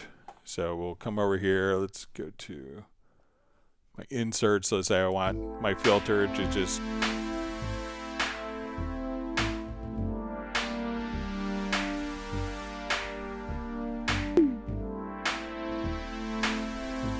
so if we wanted this to modulate, what we could do is we could set a MIDI output here. And on this MIDI output, we want to go to our MIDI inserts. So we just add a MIDI track, and we're going to put the Auto LFO plugin on. And what we want to do is we're going to send this track out of IAC driver, your loop back. We're going to go into like your MIDI instruments here, or go to your studio setup, and let's go to like a generic remote. Here I'm going to set this to my IAC bus. On my auto LFO plugin, we're going to be transmitting, let's say, MIDI message 10. So we hit play, it's going to transmit MIDI message 10. I'm going to click on learn. Okay, so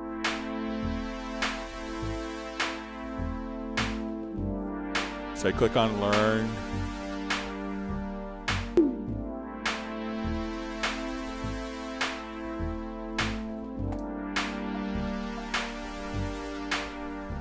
Okay, let me just close this off. Okay, so now we're going to have the IAC, and I know, again, it's convoluted. It's coming in here. We have MIDI. Just make sure it's getting the MIDI from the track here.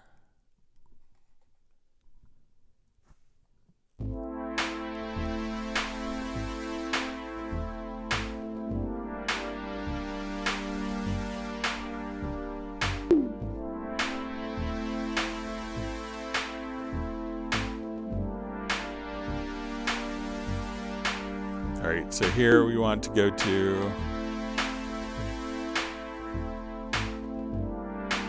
we'll go to our drums, and let's say we want to go to insert, dual filter.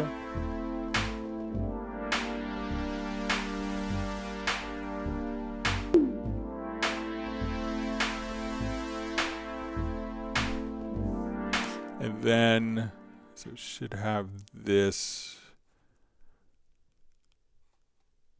Let me put this on channel 1. So, and then that particular parameter can be modulated, but you have to kind of do it through the generic remote. Let me just.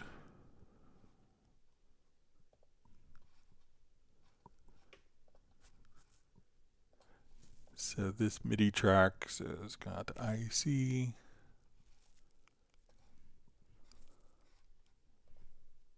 I'll just try a brand new generic remote here. Sorry about that.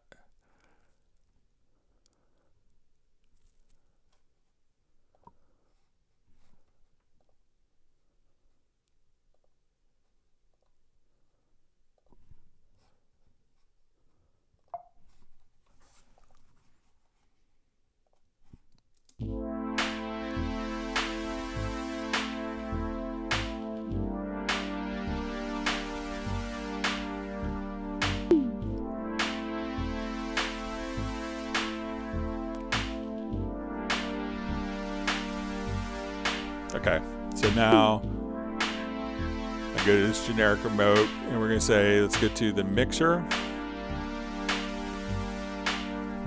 And we go to our glitch drums track, and we'll say, let's go to our insert 1 or dual filter position.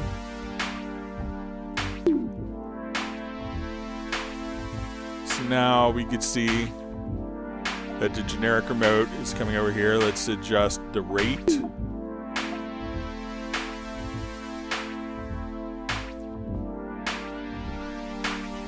So say I want this to be maybe like 2 measures. So even if it has no MIDI capability, again, create a track, send it out through your MIDI loop back, come to your studio setup, and under generic remote, set the MIDI loopback as the input output. You want to take that controller message. It's going to be coming in, say, channel 10, and you want to go to VST mixer, select the track, and then select the insert and a parameter, and then that will modulate for you.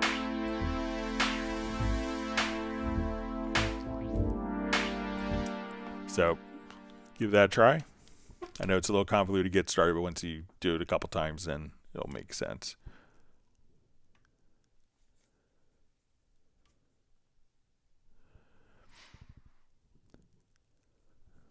All right, so you see Darren Flake asks, when printing in project while using plugins, it's causing delay. What is the most accurate way to snap it in time? Let's say we're printing effects with no reference for time alignment. Thanks. So let me know how you're doing. Are you exporting or are you printing, like doing a real-time recording in the project? So, if you're doing an export, that's automatically going to be compensated for when you're exporting. But let me know if you're actually like playing and capturing in real time, if that's what you mean by printing in project. But you could always take your project here with whatever delays, and if we go to export audio mix down, at this point we can say, okay, let's do a stereo mix, and here we want to create an audio track under after export, and then when you export, the track is automatically printed like that.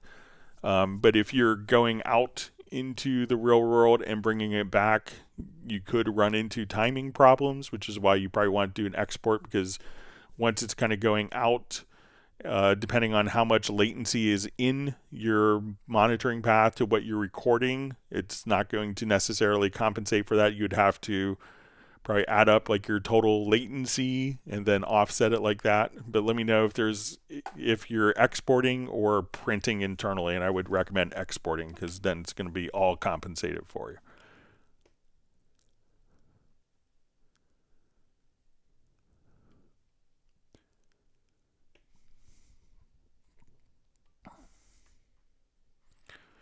All right, so Chiluminate asks, hi, how to set up a new MIDI controller when it's not in the vendor drop-down list? The controller is Embodimy Era ARAE touchscreen, setup pads to trigger chords, pitch bend, octave change, etc. Thanks. All right, so a lot of functions, you could use like particular functions, but let's say we want to do, we'll go to MIDI remote, and I'll just go ahead and, all right, so I'll get rid of this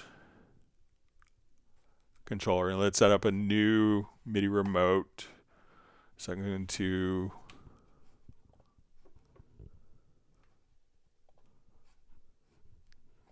we'll disable the script here. Sorry.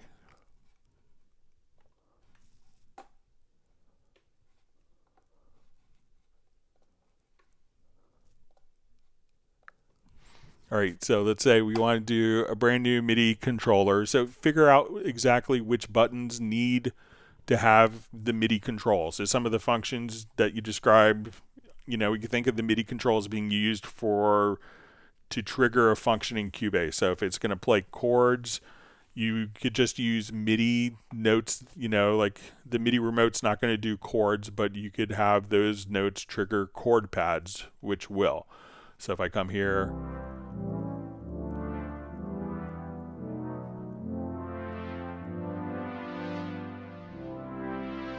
so I don't need a MIDI remote to do this, I just need MIDI note messages. So maybe not every function will be a MIDI remote, So like often I probably wouldn't use the keys on a MIDI remote. I would use those keys for playing in MIDI data.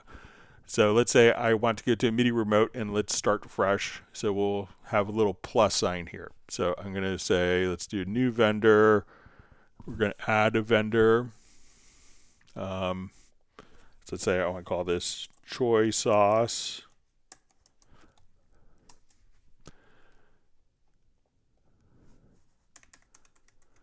All right, so let's say it's this. I'm going to be the script creator. So we define what MIDI input and output ports that we're going to use. All right, and now we're going to create a MIDI control surface. So my Choy Sauce controller, and we look at this, we could have different knobs, buttons, sliders, lamps.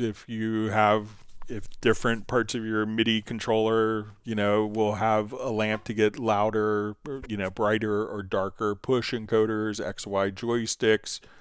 So I want to have faders. So my choice sauce is 8 faders. So I'm going to select a fader here, and to populate these different controllers, all you have to do now is I'm going to press the fader, and it's automatically adds the device. And what we want to do is basically mimic the layout of our controls here. So I move my 8 faders.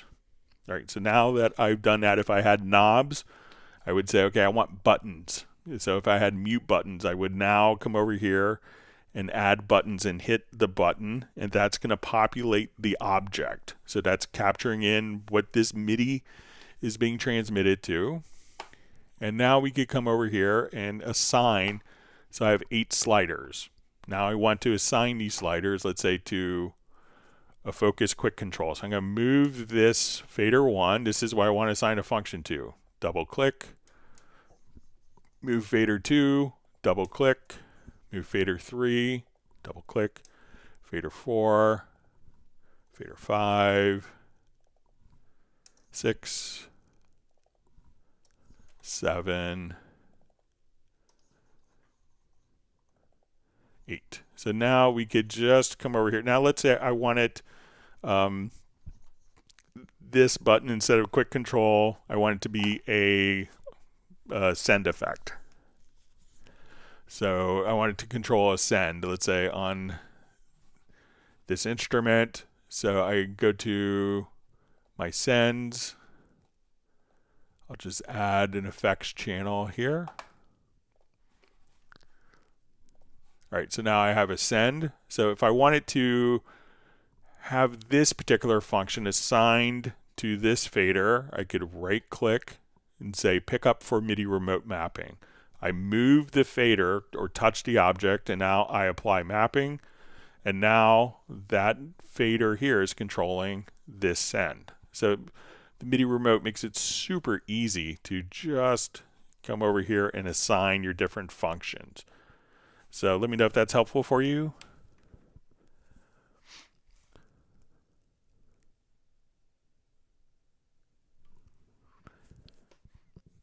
See, Sending Planes says, congrats to the wonderful Mr. Bob Dylan today. Personally, I wouldn't need Cubase without Bob, because then I would never have written a song that was worth recording.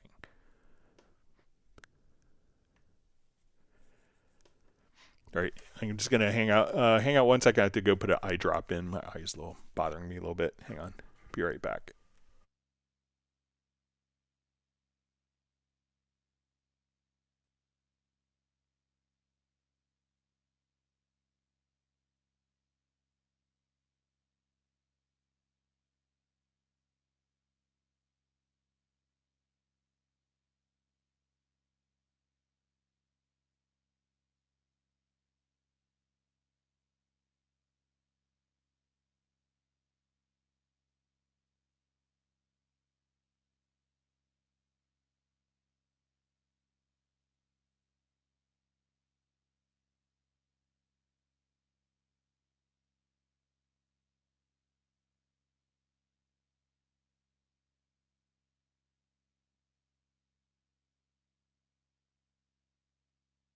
My apologies for that. All right.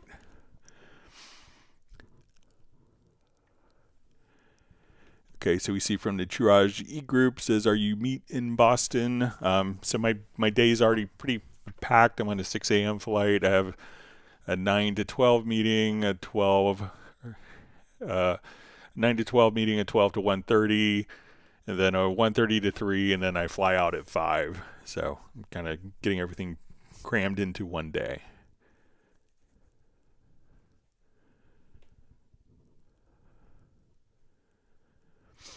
All right, so Daniel asked, could you explain channels 1, 2, 3? What are they for? I remember you doing something creative with them in the previous stream. Also, a guy showed me long ago. There's like a way to optimize performance, but I forgot. So I'm not sure what it's referring to. I mean, obviously we could have 16 MIDI channels per port. We could have, multiple audio tracks. I'll see if anything kind of comes to mind, but if you have any more clues for me, that would be helpful. Sorry for...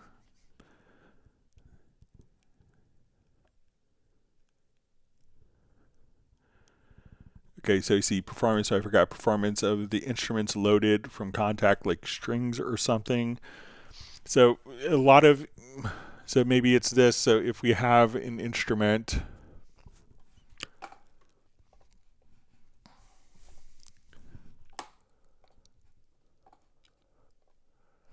and say we have a Hallian Sonic 7. So let's say when we have Hallian Sonic, we could run 16 different sounds in Hallian Sonic. So if I come here, we could just say, okay, let's populate that sound.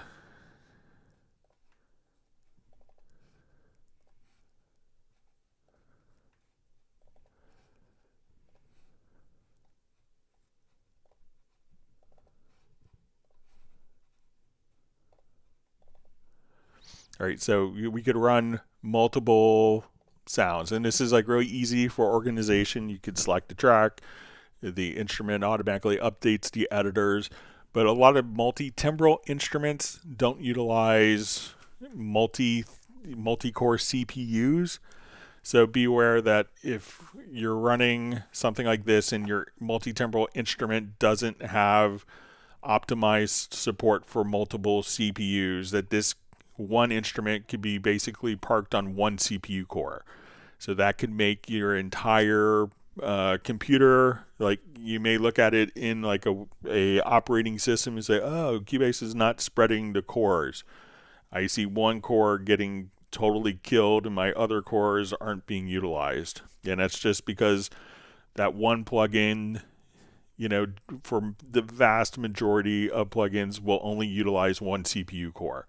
So what a lot of people would do in a case like that is instead of running 5 sounds in one instrument, they'll run one sound in 5 instruments, and that will split and kind of allocate across multiple cores. Now, one of the cool things in Hallian and Hallian Sonic is the fact that we could have multi-core support. So if you come over here, you could just choose multi-core support, so it's not as much of an issue. But if you're working with other third parties plugins, make sure that if they don't have multi-core support, which the vast majority do not, then you could be better running more instances of the same plugin versus one instance with more different instruments in it. So maybe that's what you're referring to, Daniel.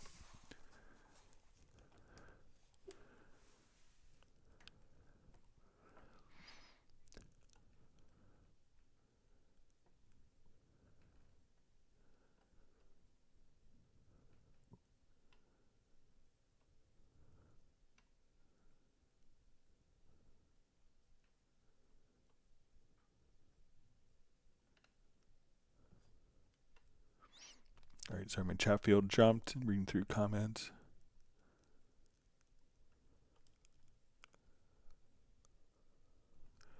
All right, so we see Tim Weinheimer just wishing everyone a great Memorial Day weekend and a bank holiday in England, or wishing everyone a great Memorial Day weekend here. Hope you have a wonderful time with your family, Tim. It's always wonderful to see you on. You see Gareth is dashing, he's cooking something up in the kitchen. You'll have to report back later what you cooked, Gareth.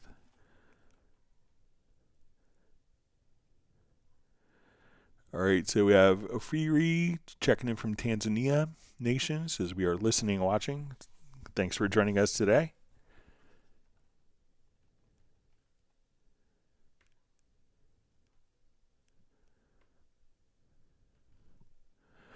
All right, Darren Flake says feature request compression, kickback meter for channels and inserts, plugins, clipping indicator. There's a kickback meter, but just for the channel strip. The DAW visuals can get more live as well, RMS for channels. So, a lot of times once it goes out of a third-party plugin, it's hard for us to necessarily reflect back on the kickback metering. And for those that aren't aware of this, we'll just show quickly.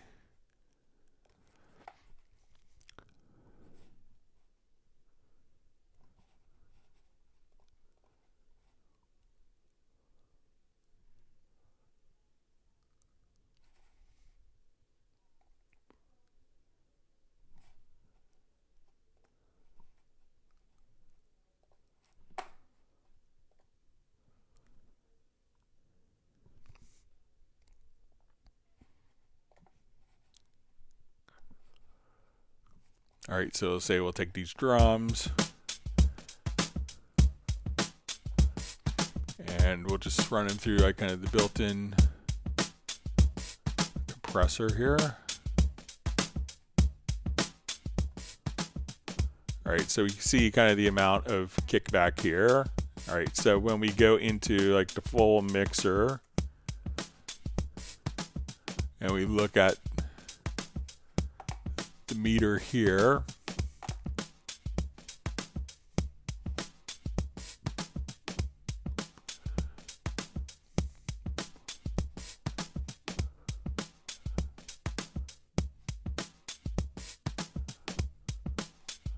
that you can see kind of a small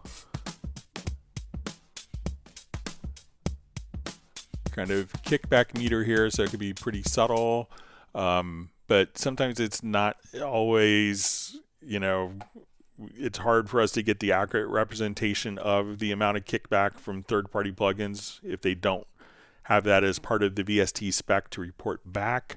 So not all plugins do that. And then you also mentioned like RMS, and a lot of times the like RMS is going to be more cumulative when you're using it for metering, which is why you kind of see it more on the final output stage versus individual channels. But I'll pass it along as the request again.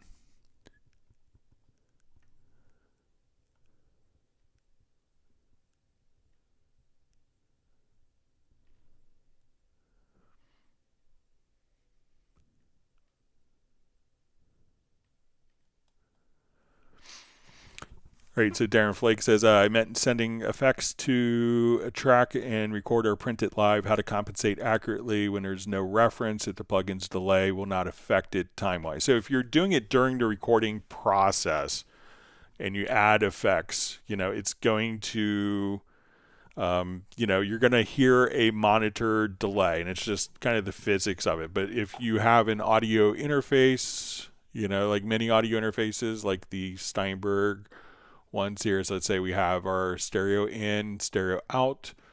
You know, what you could do, like if you wanted to monitor or print with effects, so if I add an audio track, I will put this to my audio input here. So we add that.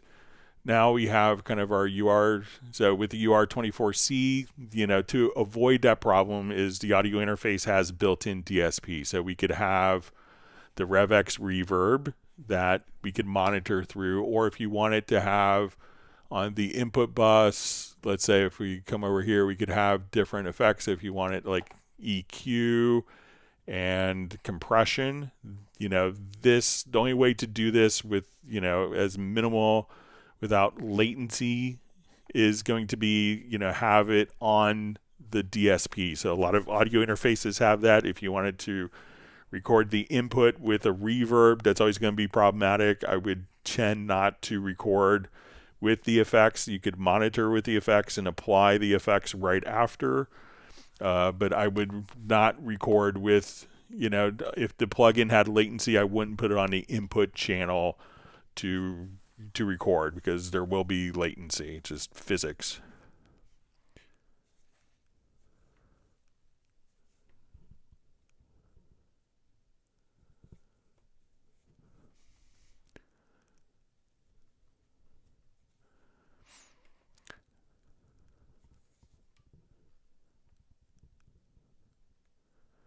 All right, so we see from Flyvy, thanks for your input on setting up my keyboard functions. I still haven't got any response from them. Under MIDI remote, my keyboard is all black, not showing the buttons with lights like yours. So, you know, make sure that, you know, if you're in the MIDI remote area, make sure that, you know, you have those particular, you know, go through and define the objects like we just did a little while ago with the choice os, where once you come over here, you see like the different options that you could build up and, you know, basically mimic the particular controls that you have here on your system.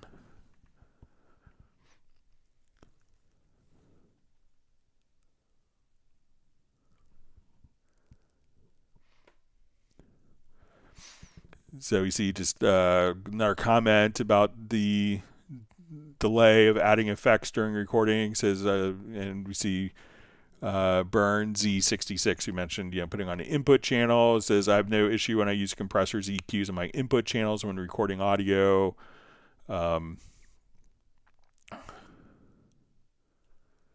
So, and we see, a lot of times, compressors and EQs can have, a lot of them will have minimal latency compared to like a reverb. We see Darren Flake says it is delayed. I'm using a high buffer size, which I'm because I'm also using a huge template. I just want to be, just has to be manually typed, I guess. So yeah, I mean, if you're, just be aware that that's the consequence of, of tracking through effects. So if you have, like even like the Steinberg UR, Steinberg AXR interfaces, those, mitigate that problem so you could work at a higher latency and have the hardware take the lift for the processing.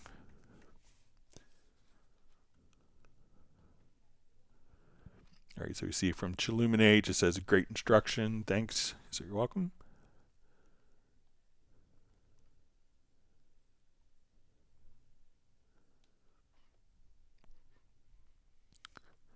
Wonderful to see Nick. He says, hope your people are having a great week. Just popped on to whack the like button. So we heard that you weren't feeling well, Nick, so we hope you're feeling better. But thanks for popping in and saying hi. We've missed you.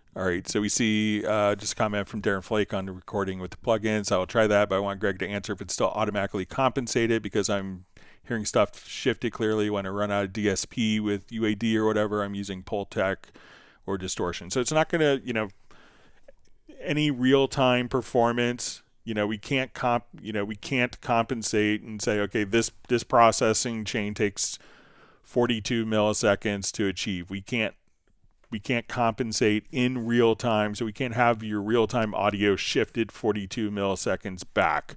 So it's compensated after it is recorded. So it's not going to compensate in real time. So you would need to use the hardware. If you have the hardware DSP acceleration, you mentioned you had the UAD.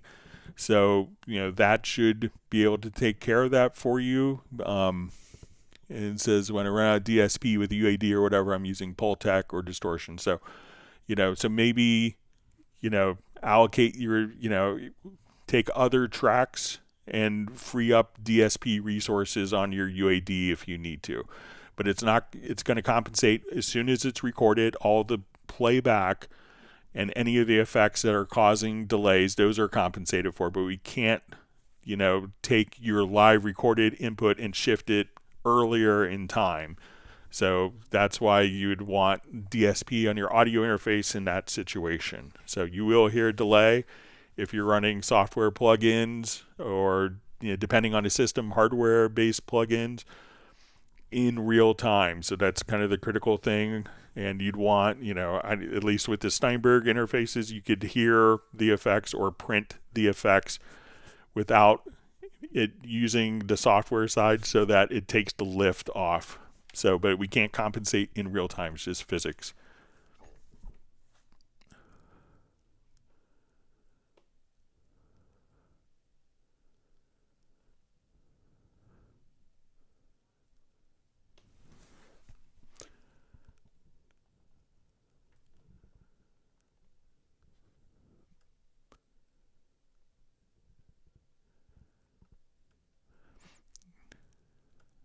So we see Daniel just his earlier question about something having one instrument and loading a memory using 5 tracks. I see sometimes use MIDI and instruments with the same channel. What is the purpose of those? Yeah, so let me know, Daniel, if that makes sense. But yeah, in Hallian Sonic 7, you could have 16 instruments.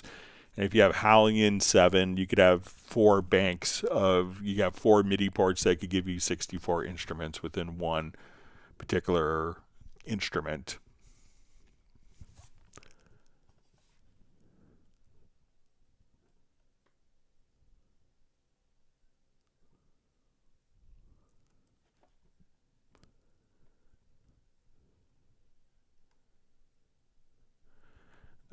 So wonderful to see my friend Jim Corrigan. I've known Jim for 30 years. It's great to hear your voice talking Cubase. I just had surgery and your webcast helps healing. So I hope you are recovering well, Jim. I'll try to give you a call after the live stream. I missed seeing you in Nashville, but I may be there in the fall for a couple days. But so wonderful to see you on, Jim. And I hope your recovery goes smoothly without issue.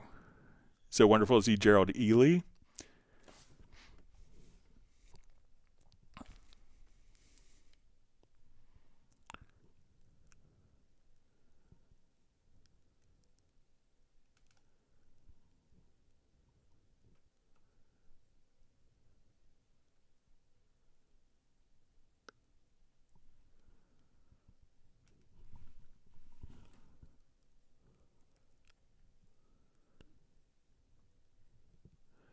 Great, reading through comments.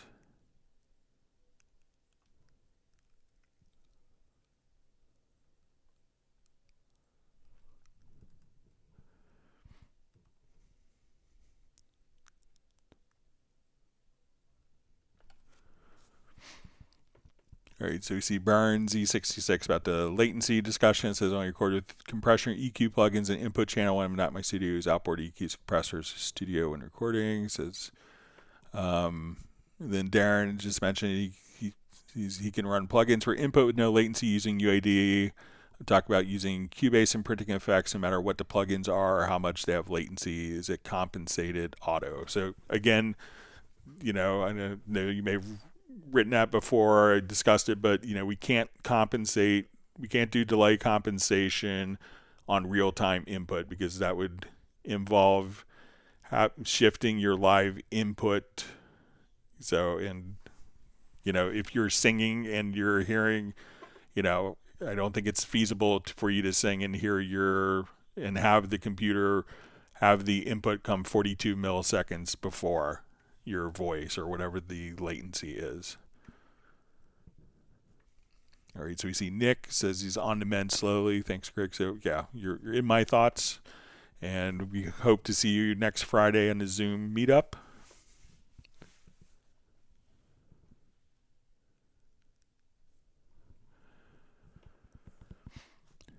All right, so we see in the Groove Agent MIDI editor, is it possible to reverse the order instead of C1, C#1 going down to have the order go up like a piano roll, low note ascending to higher note? Thanks. Let's take a look.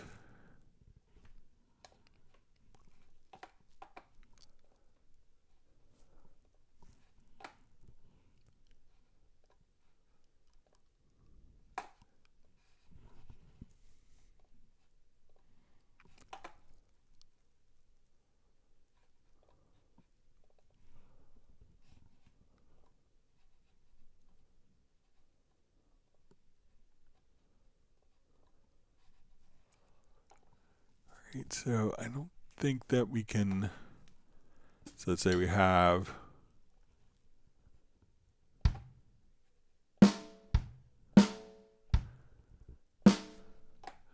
not sure if there's a flip in here.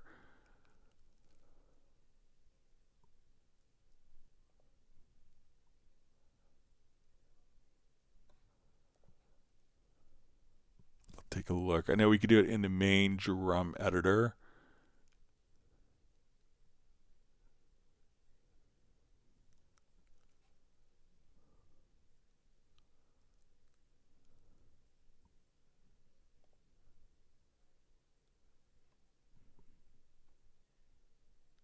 Okay, so do this. So you'll see like the little setting here. So as we kind of scroll over. Okay, so you see the little setting here. Go to visibility and then reverse sorting. So now we can see the kick This would be C1, snare D1. So again, in the pattern editor, you'll see this little settings menu, visibility, and click reverse sorting. And if you wanted to do this in the MIDI drum editor, you could do this as well in the MIDI drum editor. So I'll just show that really quickly.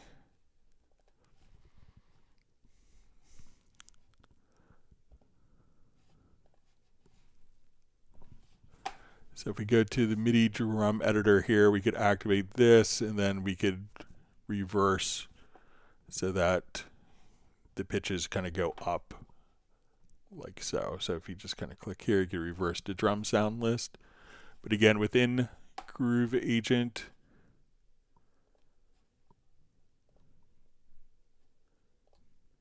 itself, in the pattern editor, click on the settings, visibility, reverse sorting. Smart German guys put that in.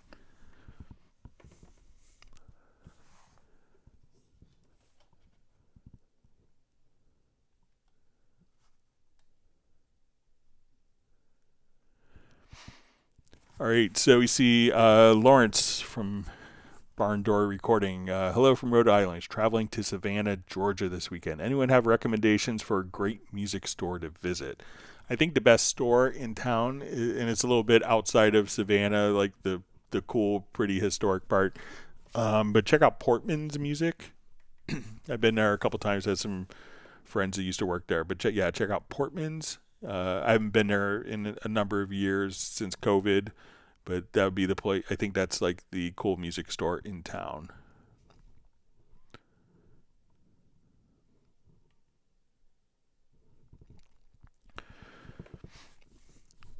All right, so we have a question from Greece. How to create macro select triplets or quarter, etc. So if you want it to, let's say like our quantize value. So let's say if we have our quantize value here set to quarter notes. Okay. So, and we want to switch between triplets and eighths. So I think if we come over here, I'm going to assign this to my MIDI remote. Let's jump back over to my nano control here. I'll switch this to different mapping page. So I want this particular button here. And I think that if we go to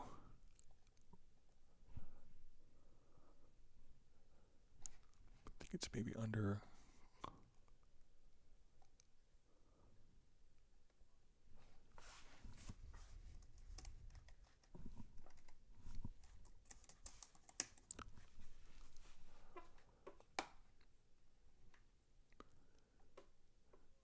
all right, so we go to quantize, and I think we could toggle triplet. So let's say I want this button here to toggle triplets. All right, so my quantize value,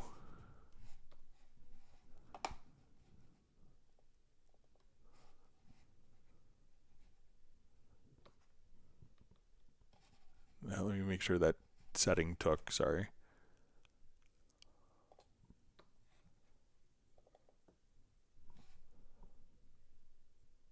No, didn't. All right, so sorry.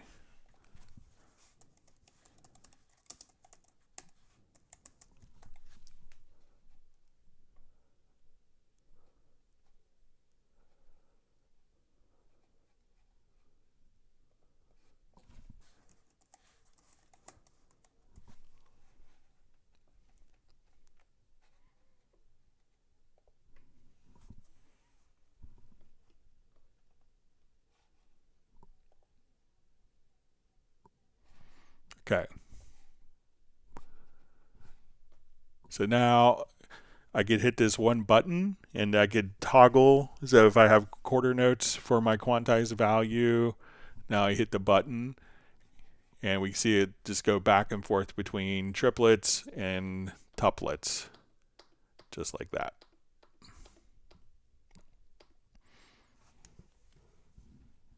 So let me know if that's helpful for you.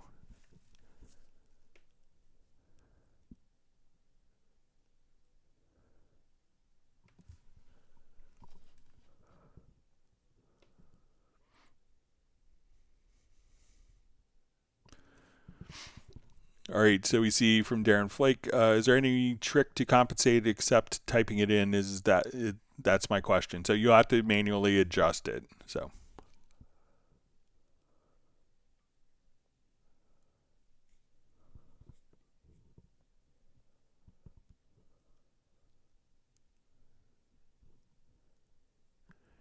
See Daniel just saying, he's such a newbie, can't configure his question right. That's fine. You could ask as many as you want.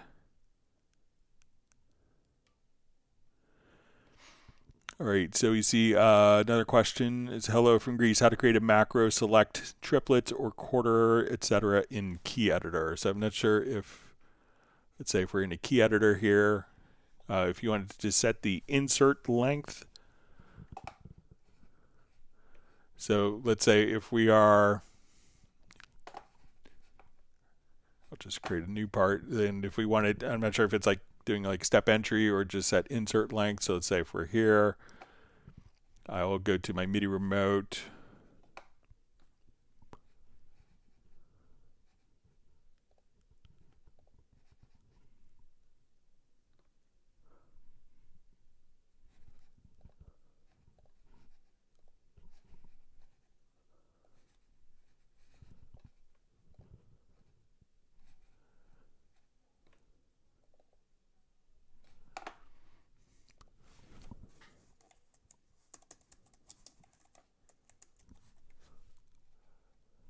Okay, so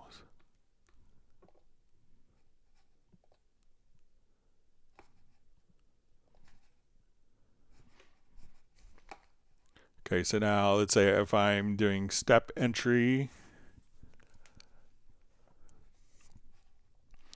so we'll just come over here, we'll activate step.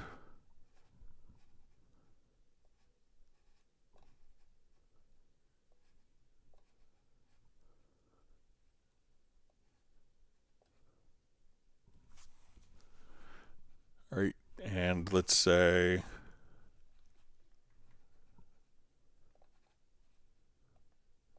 just snap it here quickly. Okay, so now let's say I put in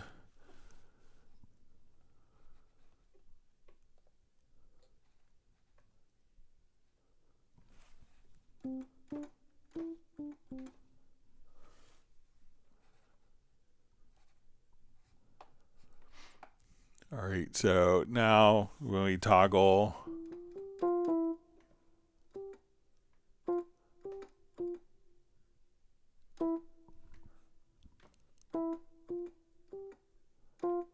so we have quarter notes, now triplets. So we could just kind of come over there, so you could put in kind of your different rhythmic values just there. So you could do triplets or quarter notes. And again, you could just get into toggle commands. Let me know if that makes sense for you. And it's from Apostolos Ganidis.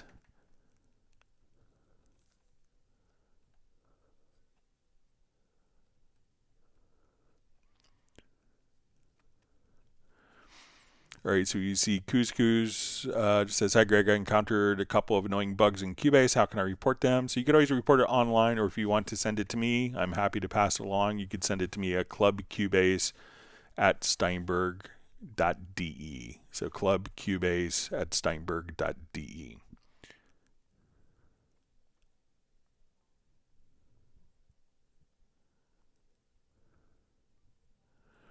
All right, so we see from Darren, it says, I'm not printing or recording an input audio. I'm printing an effects channel to an audio channel. It delays. It's not a voice input. It's in the project still.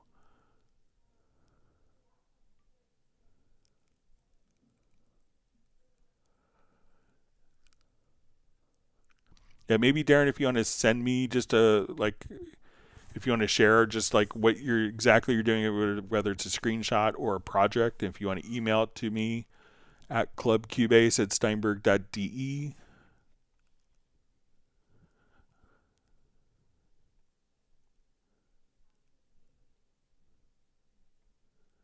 Okay, but let's take a quick look. Let's say if we have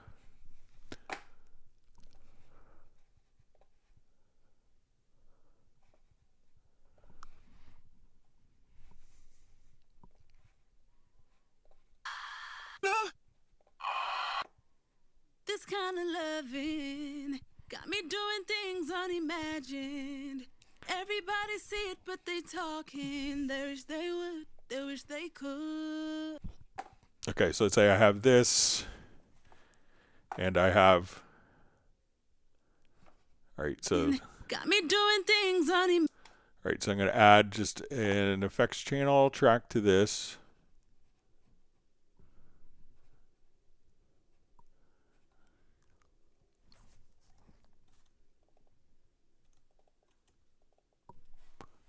All right, I'll make it kind of a big.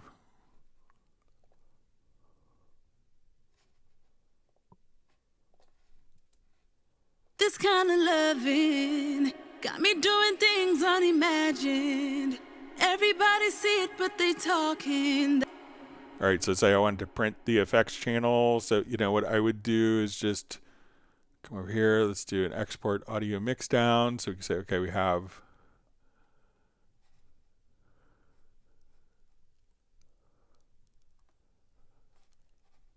All right, let me just go to my effects channel. So we have the RoomWorks. And then if we just want to come over here, I'll just say export audio. And let me just export the audio one more time. So let's say we do export audio mix out. We'll create an audio track. Let's see if it's. Okay. Just make sure I included that.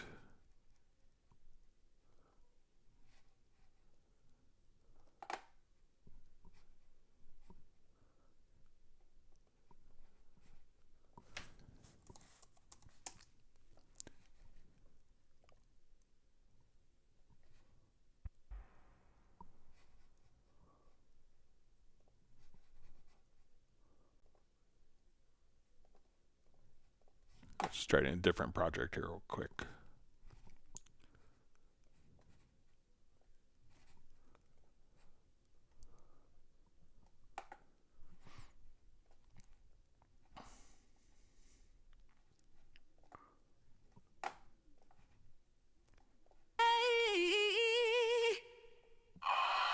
Bang. I'm the one that needed closure.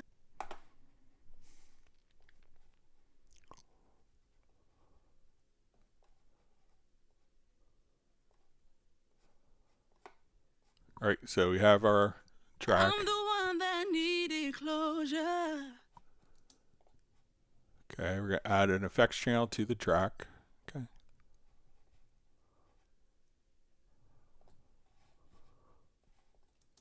I'm the one that needed closure. Needed closure. Needed closure. Needed closure. I'm the one who needed change. All right, so let's take this, go to export audio mix. So I'm not sure if you're just trying to print just the reverb.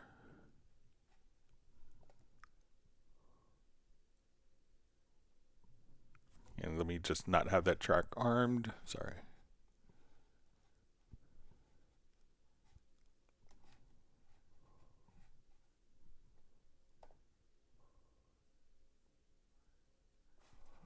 So now we could listen to it and we just have. I'm the one that needed closure. I'm the one who needed change. So say I turn off the send altogether here. So now we can combine these two. I'm the one that needed closure. I'm the one who needed change. So I'm not sure if you're just trying to print the reverb, Darren, but you know, you could just simply do an export audio mix down.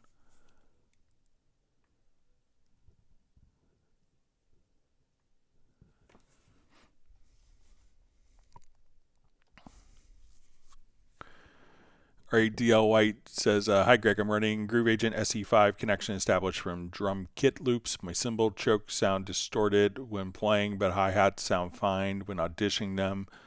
I've checked and turned off saturation, and there are no plugins or channel strip running. Any tips? So I'm not sure. So you're running Groove Agent SE5 connection established drum loops. Let me know, DL White, if there's an exact kit that you're running into, but we'll take a quick look at it. So to Groove Agent SE.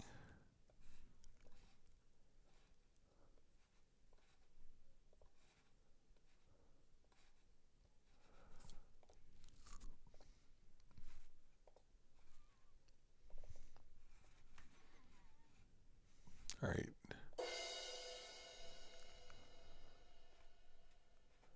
All right, so let's say.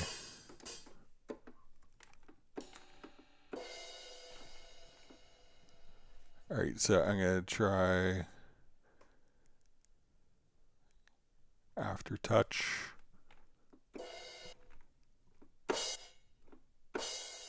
So now when I hit the cymbal,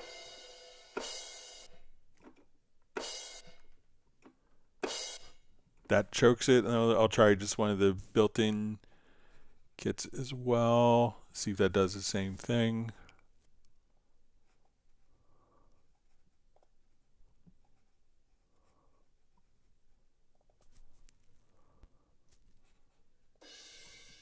All right, so I'm going to set up Aftertouch is what my controller has. So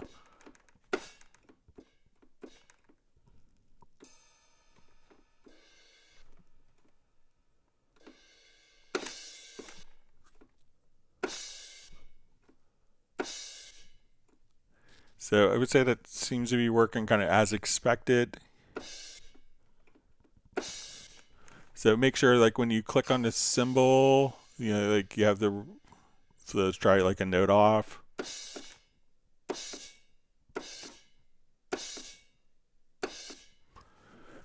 So, I mean, that seems, let me know if yours is different on your end or if it's a particular kit that you're running into.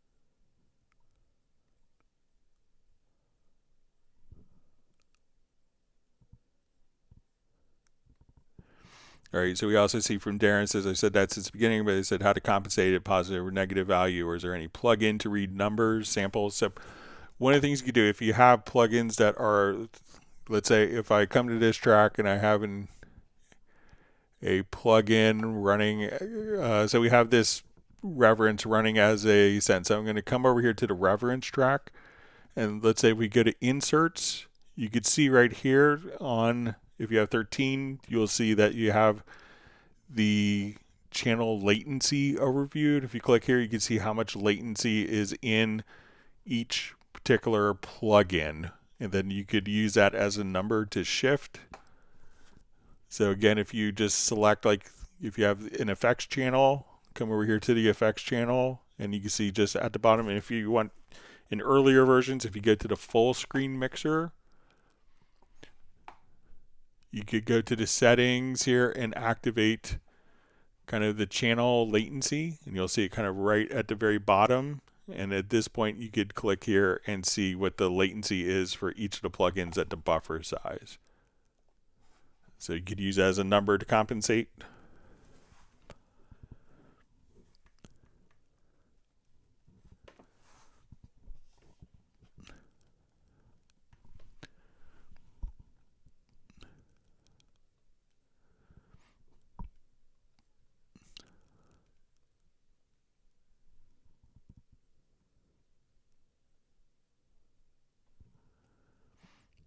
All right.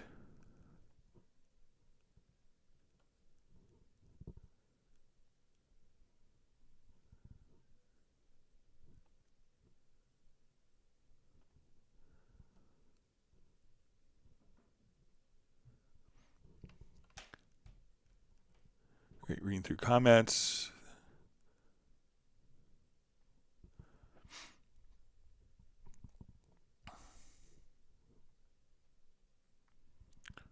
I see that Uno Memento won't be there on next Friday for the Zoom. He's on the road. Sorry, we'll miss you.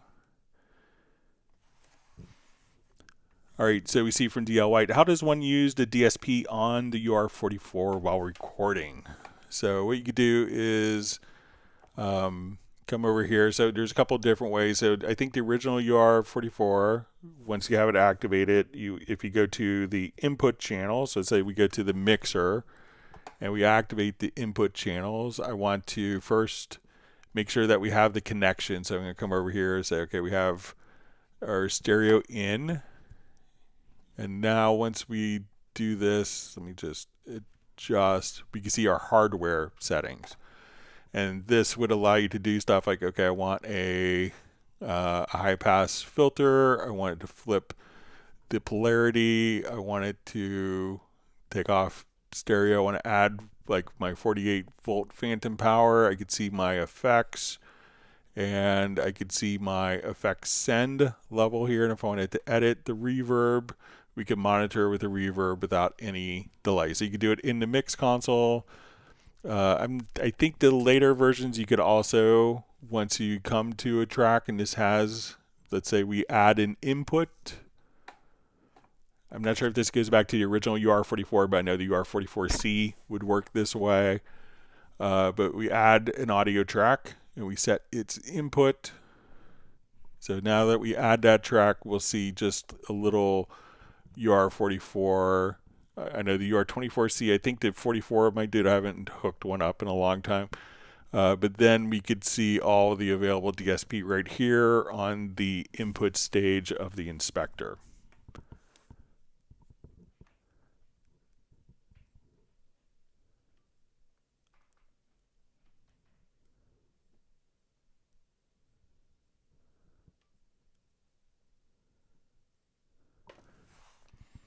Gerald Ely is disappointed that there will be no beer from Uno Momento next week.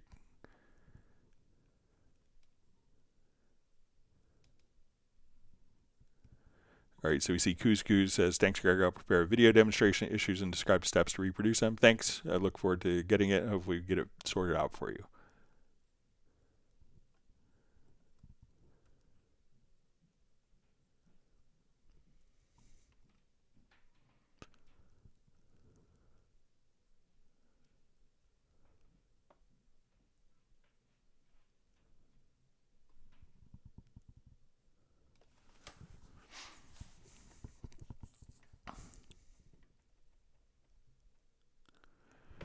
Okay, so we see from 808 King says, Greg, I'm exporting a file mixed down under multiple. When using the option plus groups sends, it mutes the audio file tracks. Under plus master group sends, it works. It does not mute. It works. Thanks. All right, so let's take a look.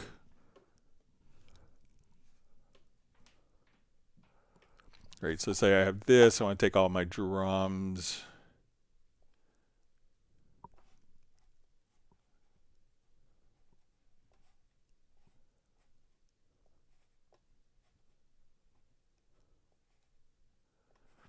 Okay, so I'm going to take all my drums here, and let's route these to a group.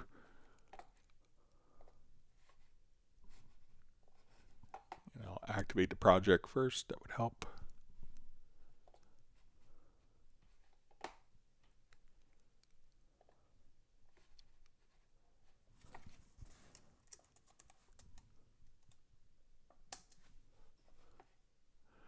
Okay, and I'll go ahead and add a reverb to all the drums here, just an obvious.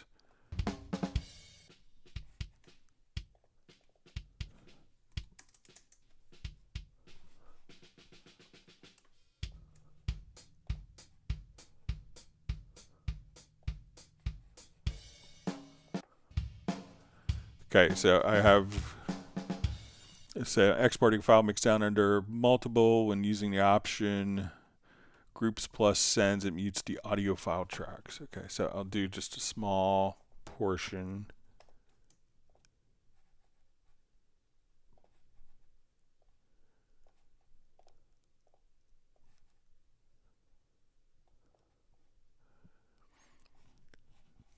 Okay, so we'll go to our export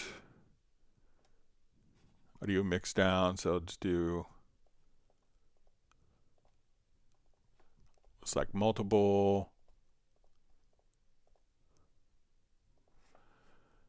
And I'm going to choose master groups and sends.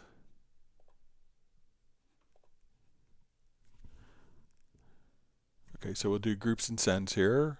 And I'm going to create audio tracks and new ones. I didn't do every single drum, but come here, export.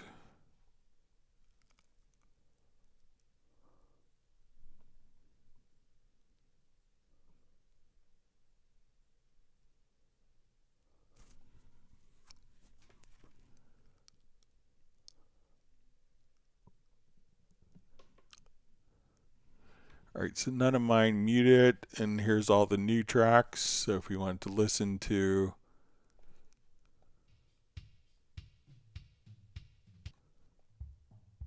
so we hear the reverb. So, but it didn't seem like it muted any of these tracks here for me. Let me know if I did something differently than you did. So, but it seems like everything is intact and nothing was unexpectedly muted.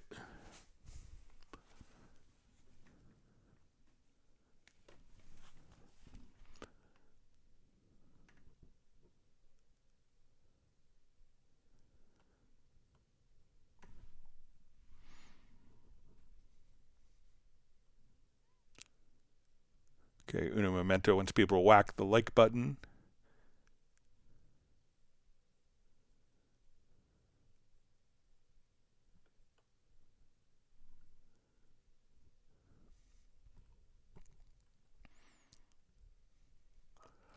All right, so we see from Daniel, so it says, so when I add an instrument, it's assigned to 1, second number 2, second number 3, but you sometimes change those numbers, make them the same, or use MIDI with nothing and could have the same number. Okay, so I think I understand Daniel. So let's say we want to do like a layer of different sounds. Let me clear my throat. All right, so we'll come over here. So when we work with like a multi-timbral instrument, Halion Sonic is a great example for this. We could have, 16 different sounds. So we'll come over, let's do just a quick amped Electra. Such a great instrument. All right, and now if we want to go to an Anima for channel 2, I could come over here. Let's load this up for channel 2. All right, so now if we're on channel 2. All right, and let's go to channel 3, and we'll load up a different synth sound. All right, so we have.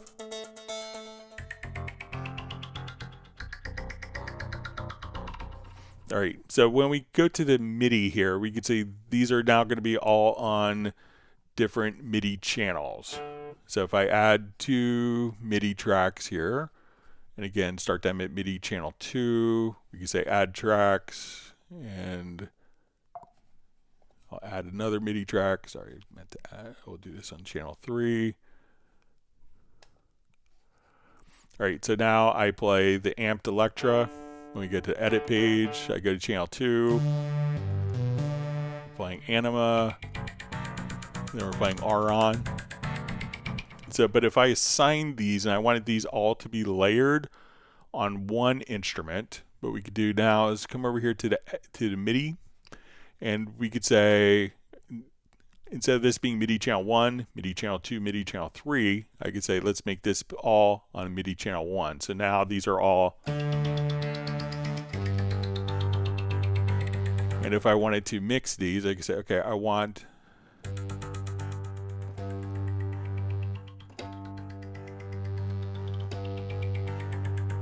And let's say I want this third sound, if we go to MIDI, to be an octave lower. We could choose to transpose. And we'll just come here, transpose -12. Or I want this to be an octave higher.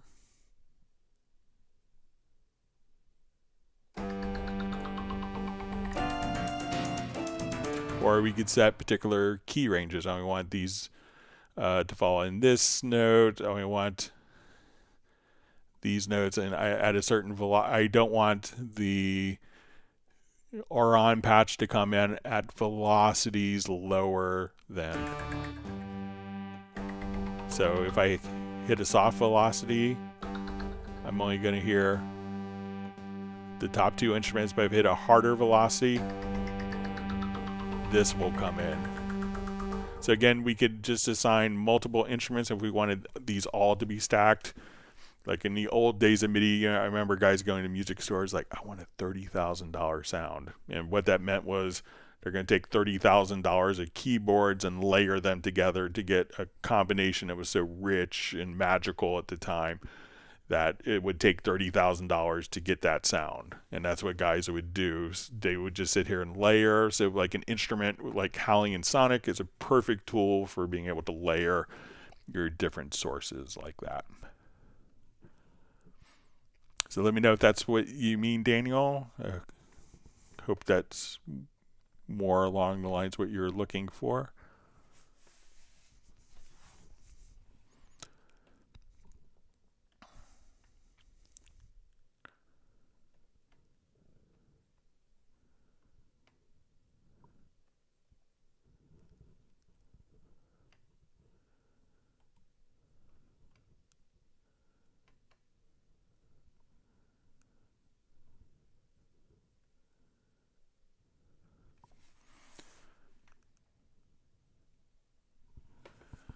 Okay, Gerald Ely asks,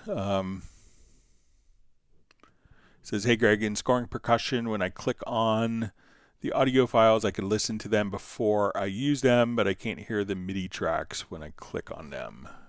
All right, so let's take a look. We'll open up scoring percussion, which is a wonderful Groove Agent expansion.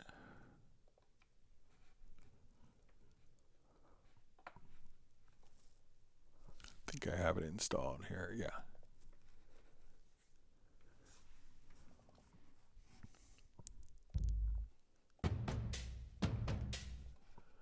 Okay, so let's say if we want to.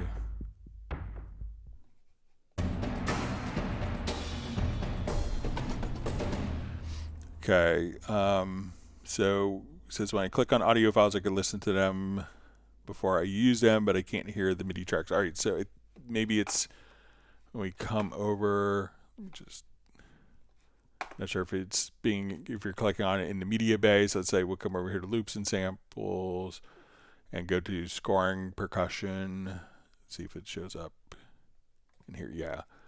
All right, so when we do this, we could hear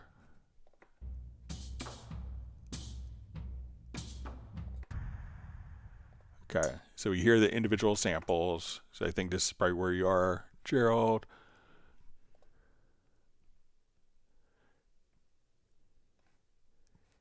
And I think, so let's say if we take this,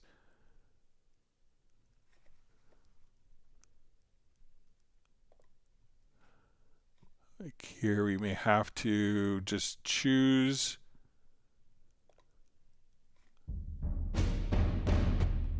So now if we just kind of click here on the destination, we set the MIDI output, go to plugins, and then go to Groove Agent. And now when we come over here,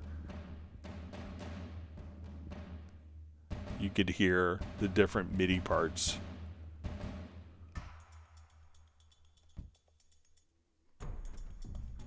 So again, just kind of like right here, we just need to set probably the output routing to Groove Agent, and then you could audition.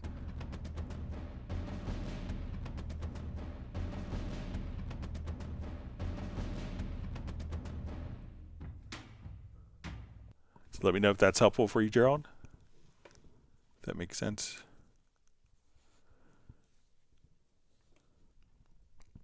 All right, so we see from 808 Kings, this is probably I have some tracks muted and it's getting confused. Let's jump back. We could, I think I'll try with muted tracks.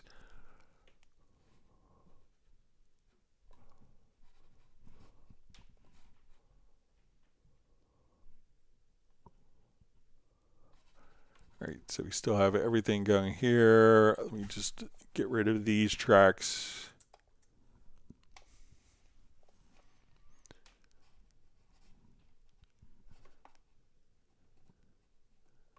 Let's say I'll mute the snares.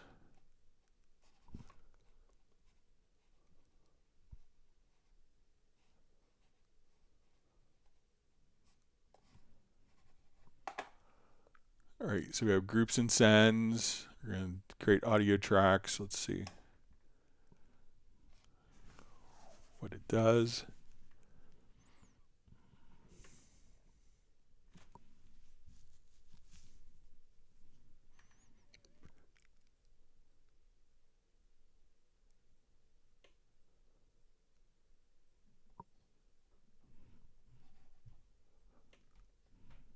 So those tracks are still muted up here, but they...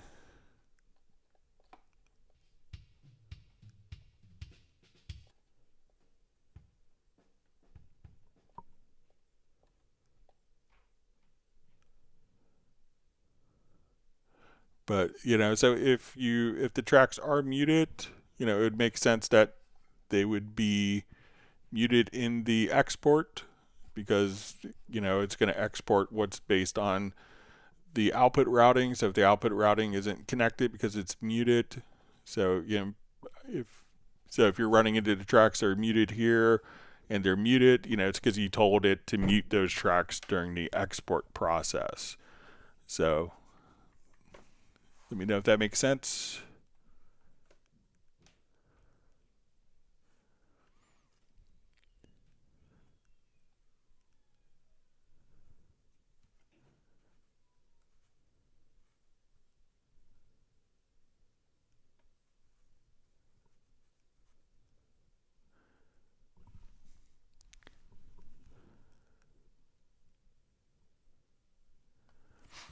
All right, so we see from PK asks, how do you turn MIDI recorded now to audio? Do you have to record it to an audio track? All right, so you don't have to record it to an audio track. There's, you know, a number of different ways. So let's come over here. All right, so let's say we have this. Activate this project.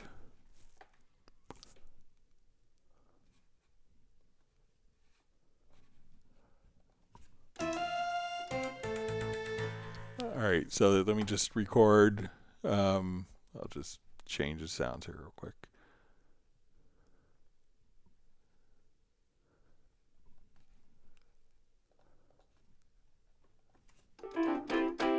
All right, so if I have a MIDI track here, I'll record.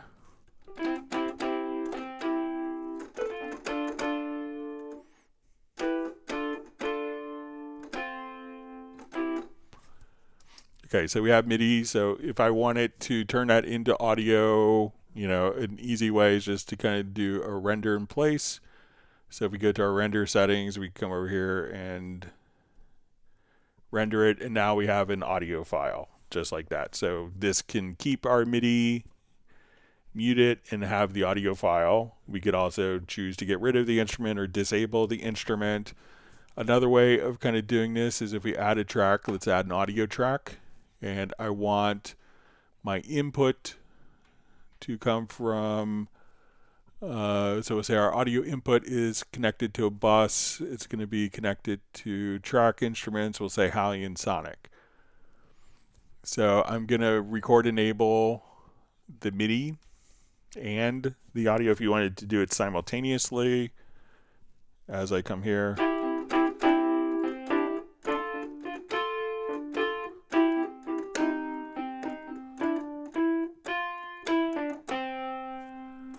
So now I could record the MIDI and audio simultaneously and just use the output of the instrument as the input for the audio source. But you could render it in place, you could export, you could record in real time. This doesn't, you could also just hit record here and just say, okay, when we play this, the output of the existing instrument is set for the input here. So as I just play,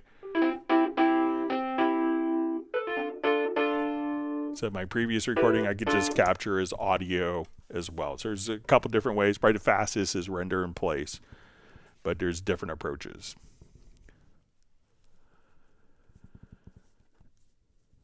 All right, wonderful to see Soren checking in from Västerås, Sweden.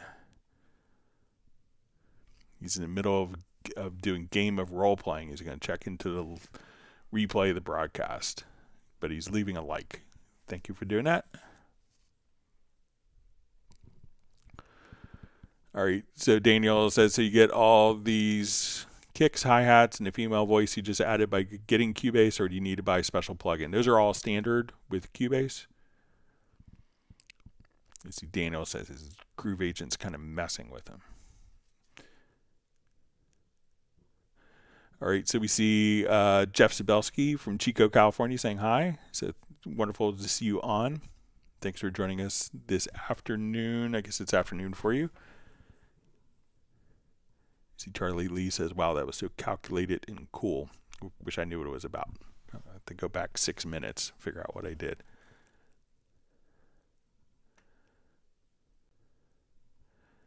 QTracks 100 says, there's comfort in Cubase knowing Greg has your back. I'm just glad to be able to help people. All right, so Gerald E. Lee says, yes, Greg, the scoring percussion tip helped.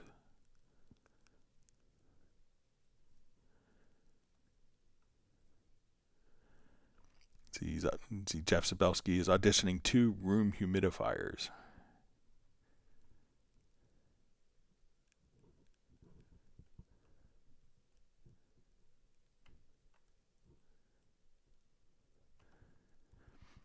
See QTracks 100 says, Greg saved my life a few times. Well, I'm honored.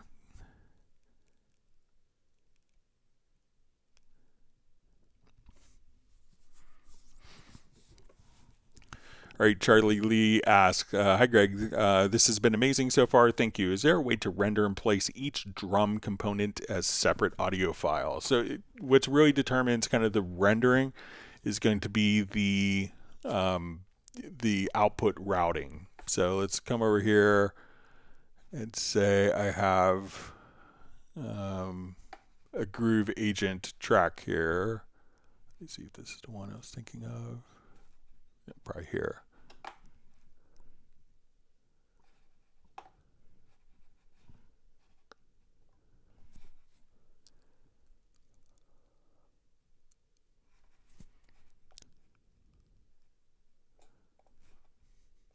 Okay, so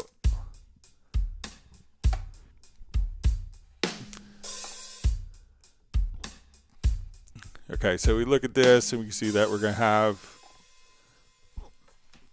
and let me just put this in a quick loop. All right, so we see kick and snare, and when we look at the mixer, I've routed these to different outputs. So my kick is going out of output 2. My snare is going out of, output 3. My hi-hats are going out of output 4. So my rim shot is going out of, so I've broken these to different outputs, and we go to the mix console. So if I look at it, we could solo my kick. So if I come here, sorry, let me just get rid of. All right, so we solo my kick. Let's say the snare. And we have the hi-hat. So these are all kind of broken into separate outputs. So now that I have these routed to separate outputs, when I take this particular track and we do an render in place, we could just choose, I'm going to choose channel settings. I'm not sure if it's necessary. Let's just try dry. So now that these are set to output 2 different destinations, now when I render, each of those will be rendered to individual tracks. I have my kick, snare, and rim shot, I think would be, and hi-hat. So once these are going kind of out and they're being bussed independently to discrete independent outputs. At that point, when you do a render in place, that's what's going to be the path. So we could select that one drum track and export to multiple stems all at once.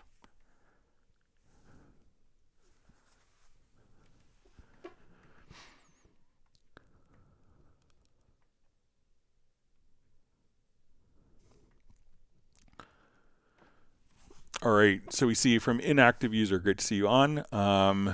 Says, hi Greg, is there a way to turn off that when I click on a track that is automatically armed for recording?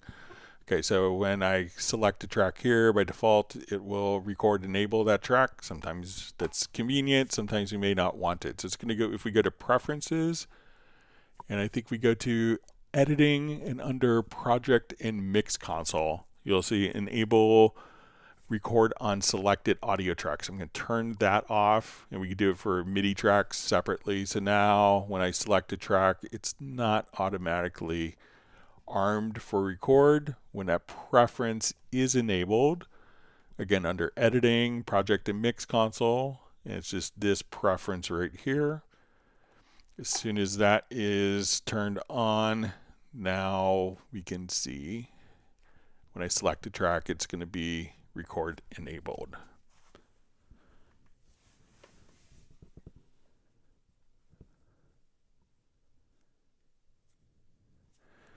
See, Jeff Sabelski says, I love Swiffer, my hardware to only the best for Yamaha.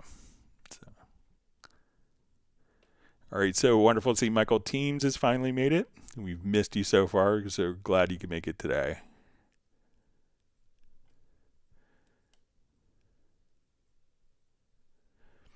All right, so Daniel says, I didn't know how to do this. Greg, all right, so there's a couple of different ways to accomplish this.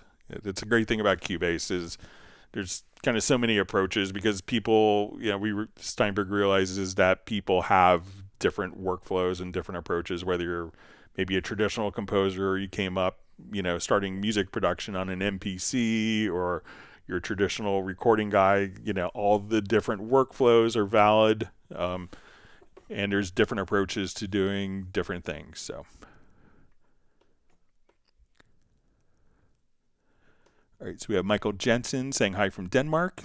Glad you can make it today. Thanks for joining us this evening. Hope you're well. All right, we have Rob sending cheers from Montreal, and to me and everyone else. Beautiful city. I've been there since COVID.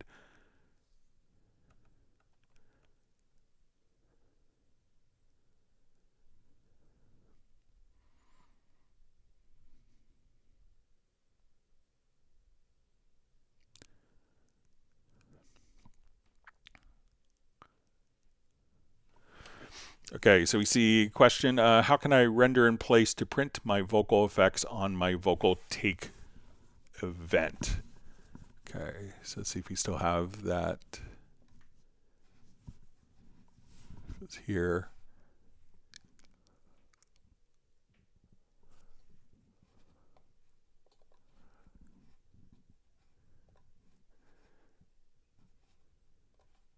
All right, so we have, let's say, our vocal. I'm the one that needed closure. And we have reverb. I'm the one who needed change. All right, so I'm going to select the event, or you could select the track either way. Let's go to render in place under the edit menu. And we'll go to our render settings. Oh, sorry. I'll go to render settings this time. And then, so with this, I want it to be, if I have the reverb as an insert, I would choose channel settings. If here I have the reverb as this send effect, so I want the complete signal path. So now that I've selected that, we'll say render. And this I'll turn off record enable. So let's do it one more time. Sorry about that. So go to our render settings. Again, choose complete signal path. Hit render. And now when we go to listen to it, I'm the one that needed closure. the reverb is now embedded with the render in place. So let me know if that makes sense.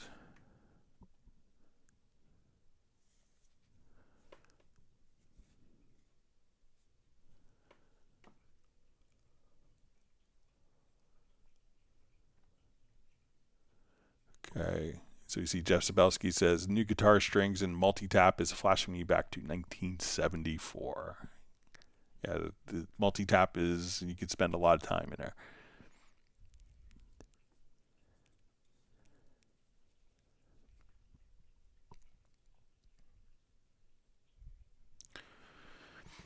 Okay, so PK asks, how can I use an audio sample wave or MP3 from a computer for drum replacement? First instance, kick replacement. Okay. So let me come over. Okay, so let's say I want to go looking for a kick drum for a sample. Okay, so we could do it two different ways. You could utilize the sampler track or Groove Agent. So let's say I want to come over here and let's look for kicks.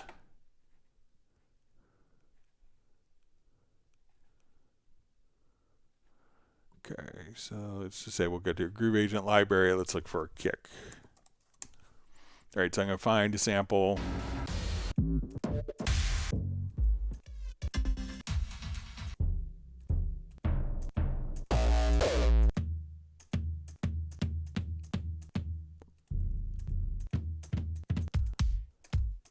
So let's say I like that kick. So I could right click and we'll say create sampler track.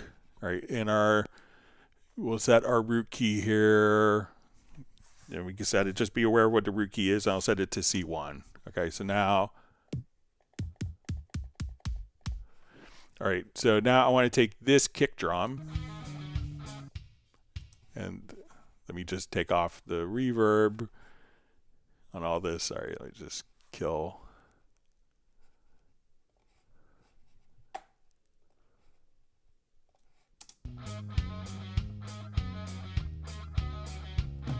And I'll kill these tracks that we had rendered. Okay, so I want to take this kick and replace it with this kick here in the sampler track. Okay, so what I'm going to do now is we're going to take this, we'll double click, go into the sample editor, and we'll select the hit points tab. We're going to now come over here to our hit points. And we're going to adjust the threshold. We may zoom in a little bit so we can see. And basically, we want the kicks, but not the tracks are bleeding through. So we look at our threshold, and we could also adjust kind of the intensity. So like we don't want the kicks to, we don't want like snares to be going in there. So I'm going to select my sampler track. We'll come over here, double click here, and we'll say, we'll see this little create tab. So we're going to say, let's create MIDI notes. And I'm going to put it, retain the dynamic velocity. I'm going to put it on the first selected track, which is why I selected the sampler track. And then you want to just, I put the root key down to C1 because I knew that would be the default setting here. So I hit OK. So now we see our sampler track now has MIDI notes in it. And I'll move this up right below the kick track so we can see it. So as we would play,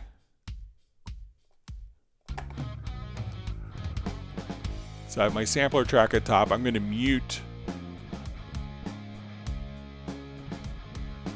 So now this is just triggering the sampler track.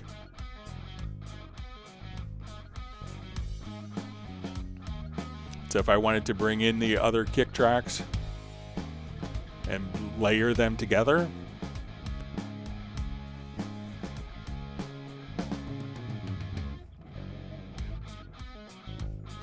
now if I wanted to take that sampler track, let's say I want a little more control over it, I could select the sampler control, come here, and then I could turn this into a Groove Agent SE.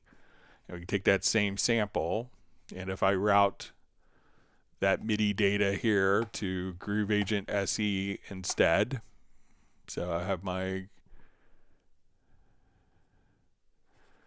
that we could now come over here with the sample, and if we needed to do tuning very easily, I could come here and say, okay, I wanted this louder. I want to adjust my pitch. So as we would just come here, we can say, okay, I want this.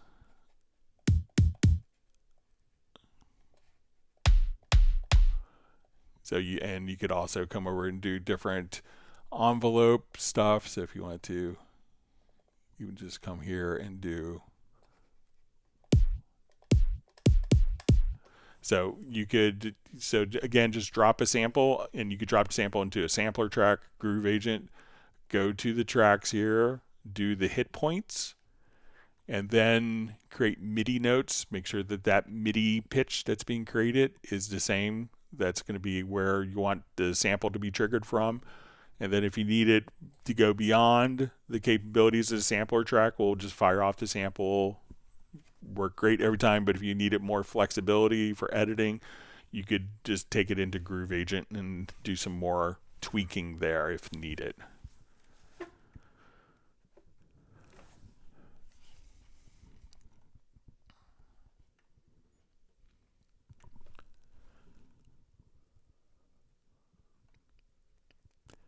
Okay, so apparently at 4 o'clock we had 92 likes, and Uno Momento wants 100. So if you haven't hit the like button, it's a good time.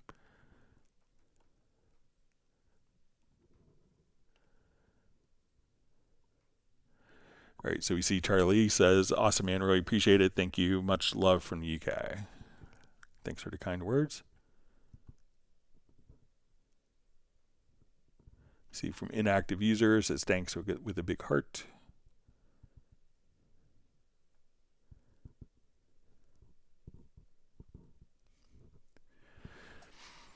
All right, so we see from ProWash DFW, Greg, can I rip vocals out using Spectral Layers? Yes. So let me just go ahead and take a track.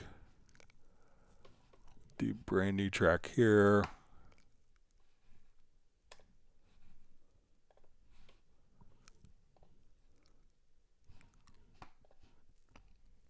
Import an audio file.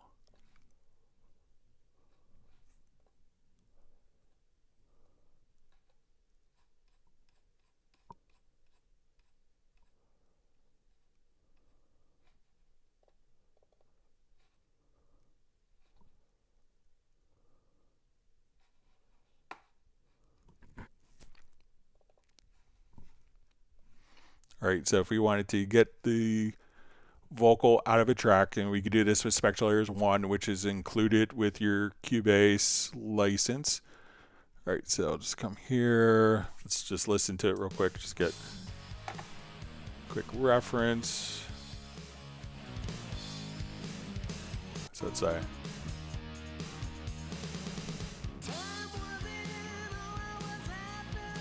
all right, so I'm going to take that, and let's go to our extensions, and we'll come over here to Spectral Layers.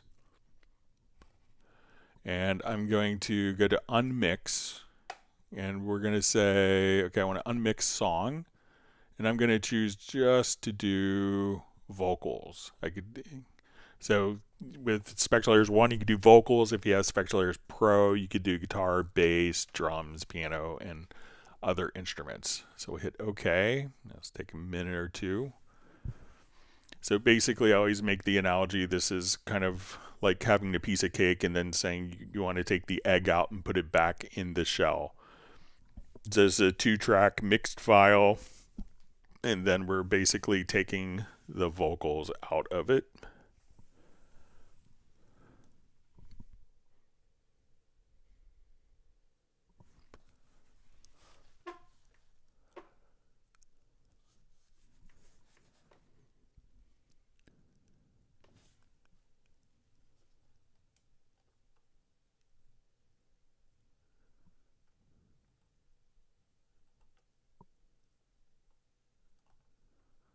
All right, we're about 20% done.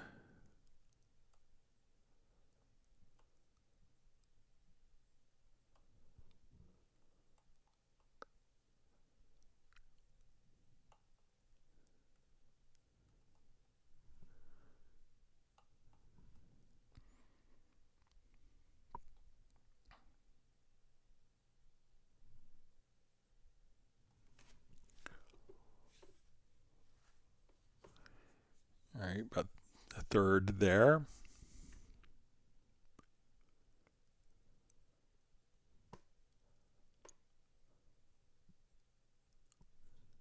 See, comment from Gerald Ely says, listening to scoring percussion, it sounds just like the percussion on the Marvel movie soundtrack. Yeah, it's really great for just coming up with like instant soundtrack action stuff.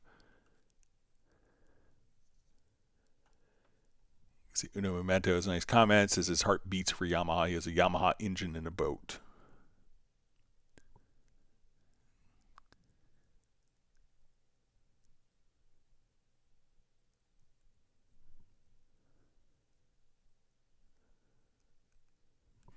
All right, about 56% done.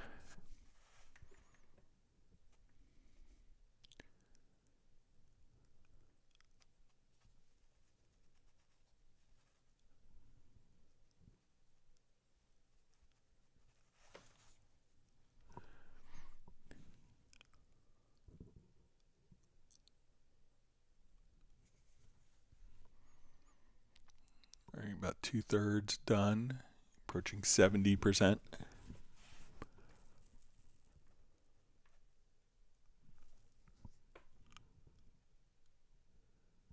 All right, just about 75% almost.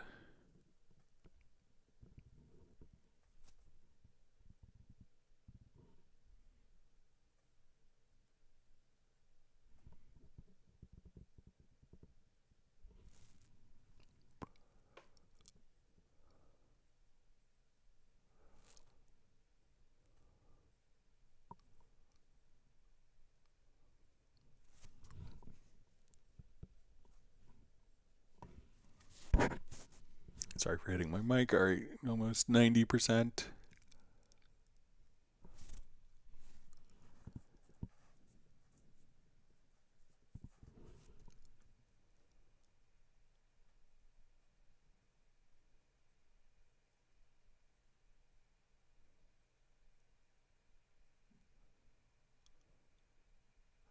All right, almost there. 1% more to go. All right, so now we'll go ahead and listen to it. So we'll say we had.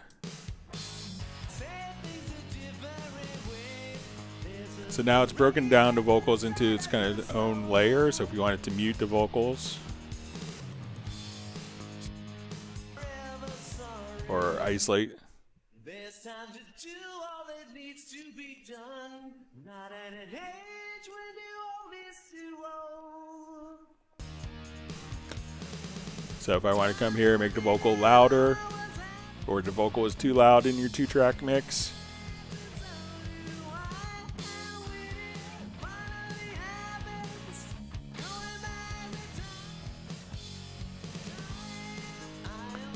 and then if I drag this out, say I'll just take this particular layer and drag it out to the file. Oh, sorry. It'll just. Then I could have a separate track and I could do processing on it and all sorts of other things as well. So great results that you can hear just right there. Okay. So have fun with that.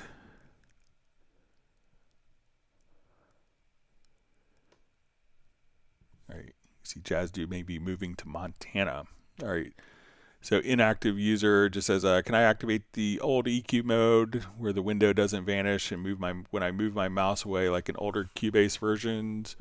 All right. So I think that if we come here, so I think like if we have a track, we can EQ it, and then a lot of times that window's still there. You could click again, but a lot of times when you move the mouse away, I think it's a cool thing. But let's come over here because I think we could set up different sections. Let me just jump back to a different project here. All right, I'll just restart Cubase quickly.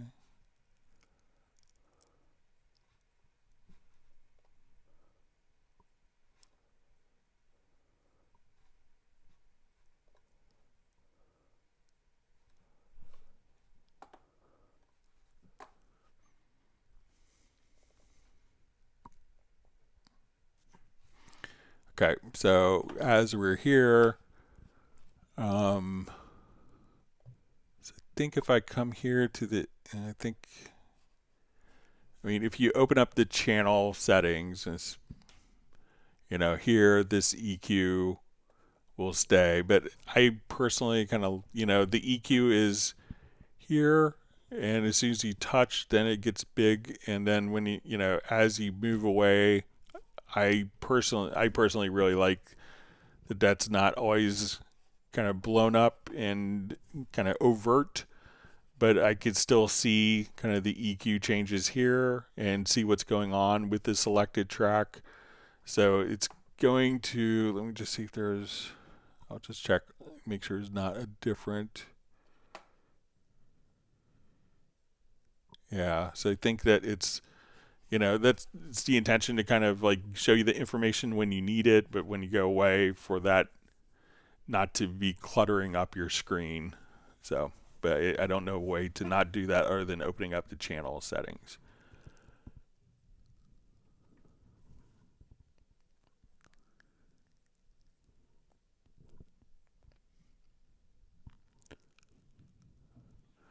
All right, so we see from Daniel, so you load up one strings through Kontakt and then somehow add them to 5 different channels and they play different melodies, but total memory usage is of that one plugin. Is this possible? So as you, load up different, if you load up one sample but 5 times, I think, most of the samplers will be using the same, you might be using more memory, but it may not load up as much depending on the engine. But basically, it's I think it's, I'm not sure, depending on the engine, I'm not a Kontakt expert, but it may utilize the same samples being utilized. But I think it may load up more of the memory just in case you're using like multiple samples at the same time. But you might want to check with how Native Instruments deals with that.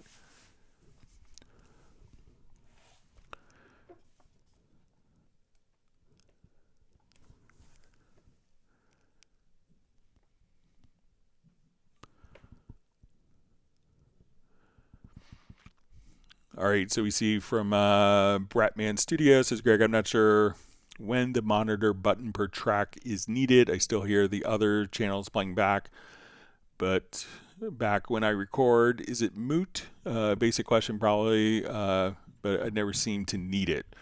So, a lot of times it could depend on, there's some preferences. So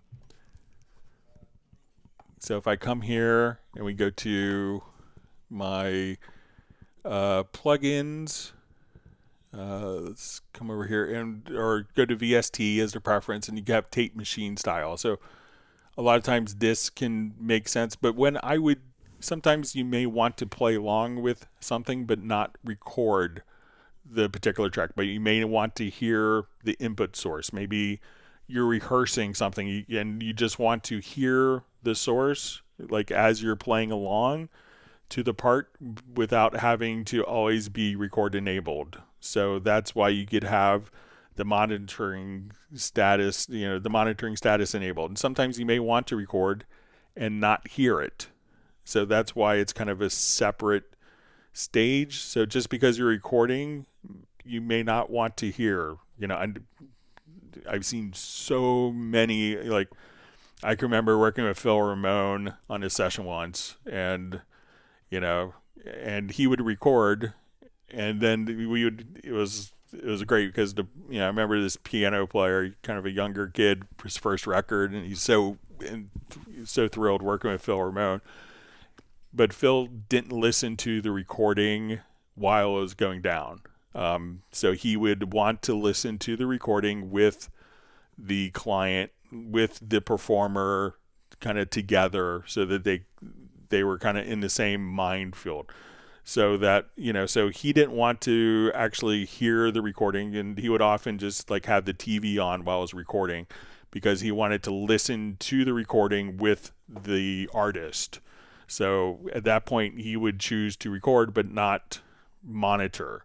So there's different scenarios where you'd want to monitor and not record, or record and not monitor, which is why they're kind of two separate operations.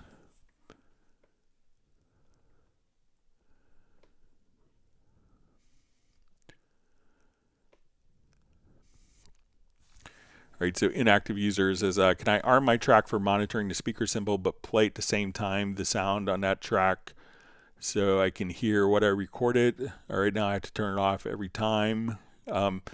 So if you want to listen to the existing parts, you know, so you're not going to be able to play over top of the existing parts. So if you want to do that, you would put on a new track. So you're only going to hear one source of the track that's being recorded. So either what you're doing or what is playing back on the existing track.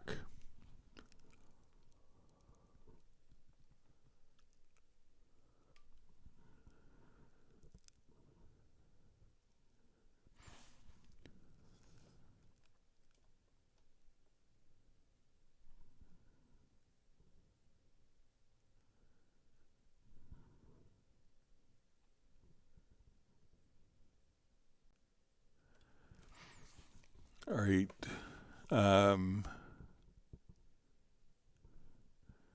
Right, so you see Darren Flake says try to lay pads in the synth sounds that he played at the same time if they're routed to the same MIDI channel, etc. Or Hallian if you got 16 instruments. Okay. So you see from Daniel says, yeah, but not just for Hallian. For any instrument, I'm trying to find a button in Cubase now. So, not every instrument is going to be multi-timbral. So a lot of instruments won't be multi-timbral. Often if you have something like, Hallian or kind of an equivalent from other companies, at that point you can have multiple instruments. In Kontakt, you could have multiple instruments, but a lot of synthesizers are designed to have kind of one or maybe just a couple of sounds that are layered together. So it's really dependent on the instrument, not necessarily a Cubase function. See, Garrett says Hallian is his ayahuasca. So lots of good stuff in there. And Retrolog is his lewd.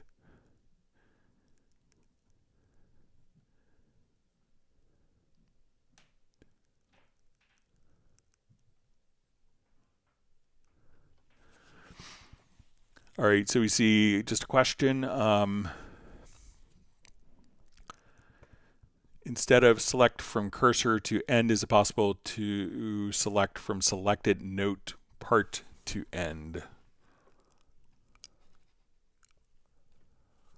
Okay, so just add a MIDI track here. So I assume this is in a MIDI editor.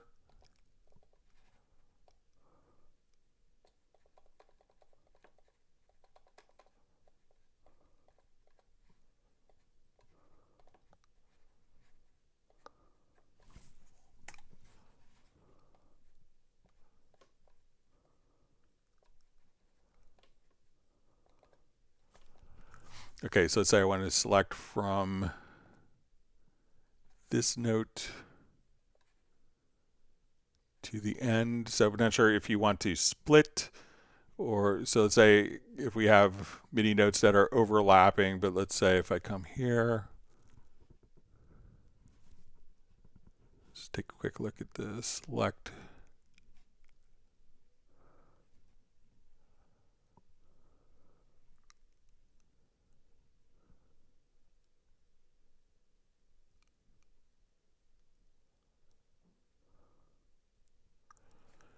Okay, let's see if we can do it maybe in a MIDI logical editor.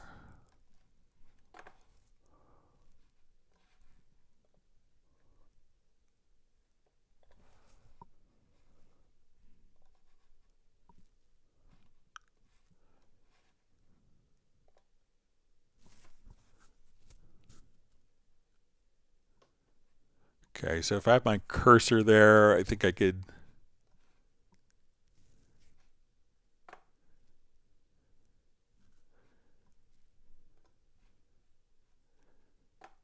Okay, so let me just All right, so let's see if we do the note property is selected.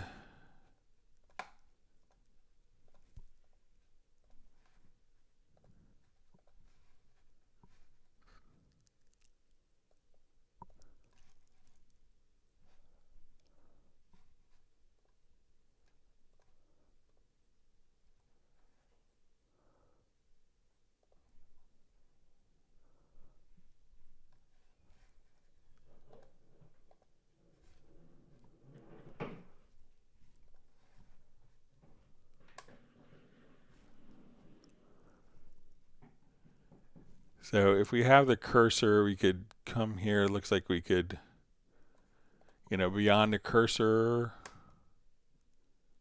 to the end.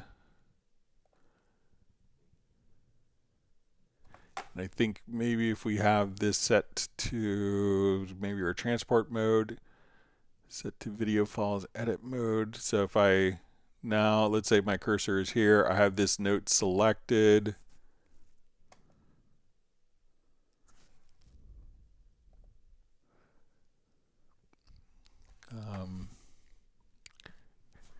And I could also maybe do it with the transport start modes. Like if I have this set to, if I do like selection, I hit the space bar, then I could select all the MIDI notes from there. But I could see if I come up with something a little cleaner. All right.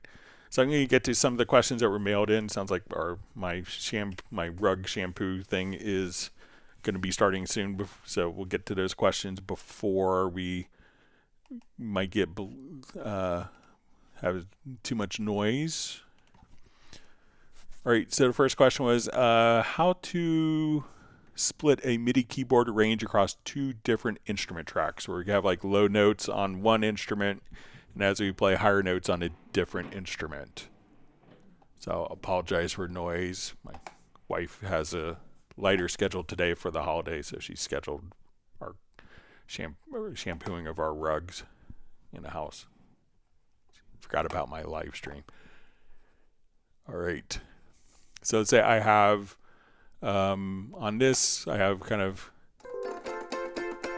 a tine piano, so kind of like an FM, and I have a synth pad. All right, so what I want to do is, instead of having these particular notes be full range, I want a certain point for, and as I go up, that we want the instrument here to switch and go directly to, if I do this correctly.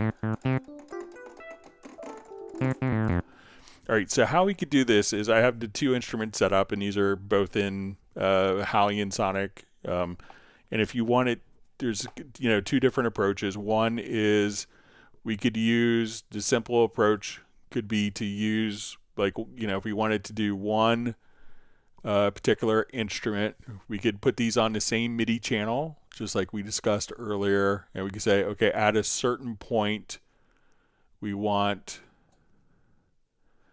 like this, we'll take this range here and this range. So let's say we want this to be starting at C3.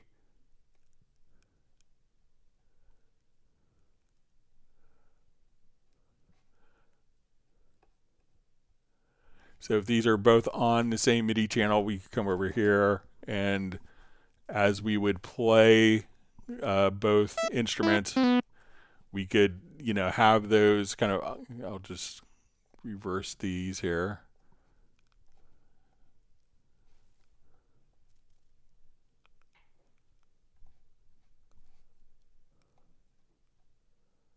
So now we could have these instruments kind of automatically be split like so. But another method of doing this would be just to use the input transformer. So let's say we have these on, or they're different instruments, and we're not lucky enough to be running them inside of Hallian. So I want, and my synth bass over here. So what we could do now is set up the input transformer. So we'll go to open panel, and what we want to do is say, okay, above this particular, below this note here, we're going to say we're going to filter out notes that are bigger than C3. So this track is going to play until we get to C3, then it's going to stop. So I'll take this off, and it's not going to play higher than C3. Now this instrument, I did kind of the opposite. So when we go to look at this, we'll say, let's open up the panel for this. And we're going to say, we're going to filter out notes that are less than C3. So now we play both of them together. We can see. And I have kind of C3 for both just as a transition. So now the Rhodes isn't playing in the bass, and the bass isn't playing in the tines area. So again, set up, you could do this as a track preset. You'll see kind of this little squiggly line. Come over here, activate the track, and then basically filter out notes, and you could set a split point. Excuse me. Activate, excuse me.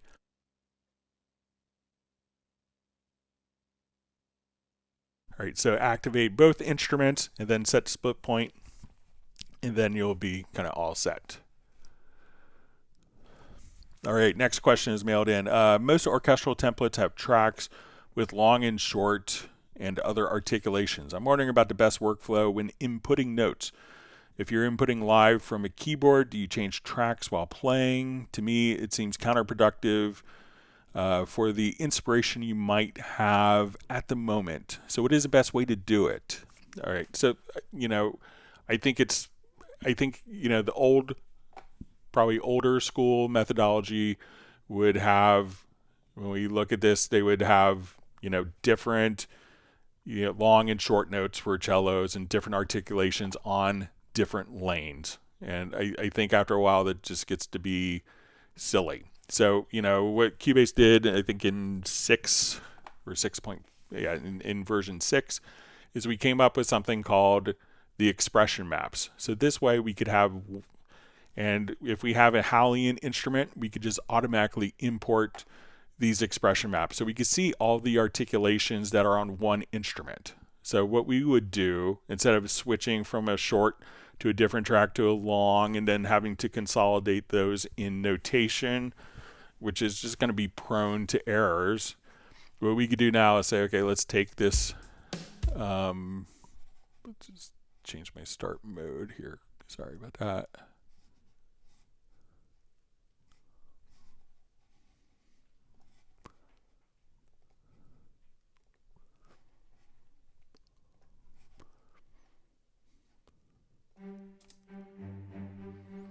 So instead of having to have different tracks for different articulations, I think that's silly too. The new way of doing it is using kind of expression maps. So we'll say, okay, let's start off with staccato.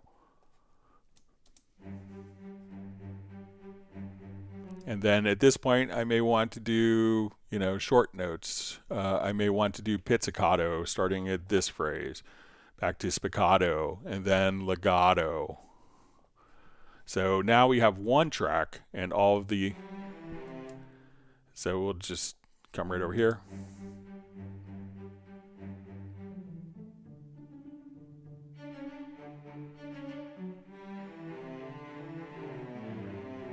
And we say, okay, where those shorter notes come in, we just want to now come over and turn those on so we can just catch this. So this way, one particular track is, so we could have all these different articulations just kind of automatically switch. And we're doing this all on one single track and accessing all the different articulations.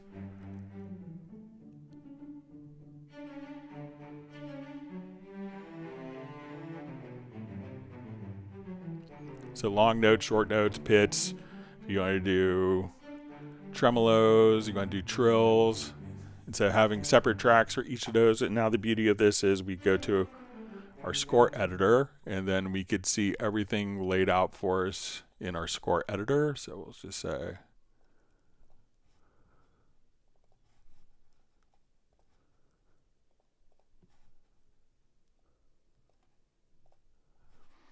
and let's switch it over to our page mode just so we can see.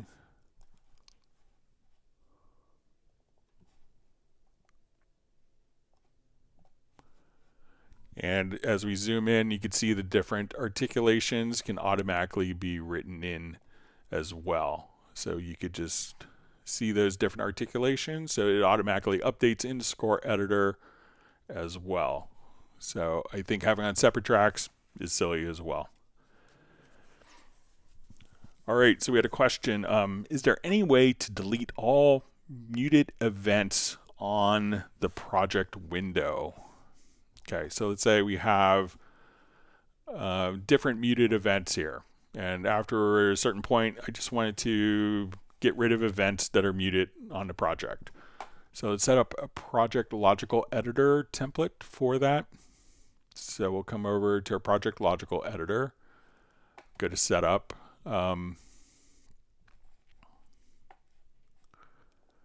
Okay, so we want to transform, and we're going to take our container type is equal to event, and we want to come over, or we're going to just choose delete. I'm sorry. So we're going to delete events, and we're going to choose that their property is set to is muted. So we can see these events here in white are muted. So if I come over here, we unmute them, we could see. So when they're white, they're muted. So instead of having to go through every single one, if you have like tens of thousands of events on your project window, we can come right over here, hit apply, and all of your muted events are immediately just gone, just like that.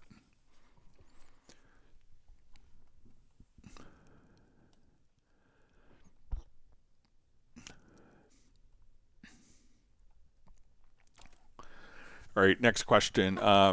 Hey, Greg.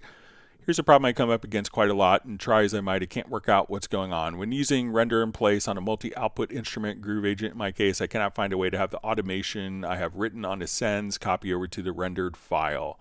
So the automation is still editable rather than baked into the audio file. If I choose dry or channel settings from the render in place dialog, the sends are connected and available to edit correctly, but my automation is lost and not copied over.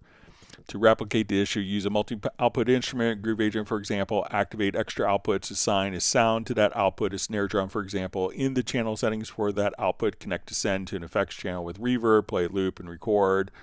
Write some automation to the send amount level so the snare drum occasionally gets shot off into space. Finally, select your MIDI parts and execute render in place and choose dry. You should find out that while the send is connected to the effects correctly, the send amount level doesn't move when you play back the loop. The automation has not been copied over. Is this a bug, or am I just doing something wrong? Hope you can help, as I use a lot of automation. All right, so when we do dry, the concept is, let's say if I have a retro log track here, and this retro log track we look at has an EQ, and we have some effects on it. And when we use the dry function isn't going to go outside of the channel. So it's not going to go out to, the intention is to be kind of insular and internal, so that when we go to a render in place and we go to the render settings and we choose dry, that when we get a render at this point, let me just so let's render it dry again. And we go to render settings, we do dry, we render it.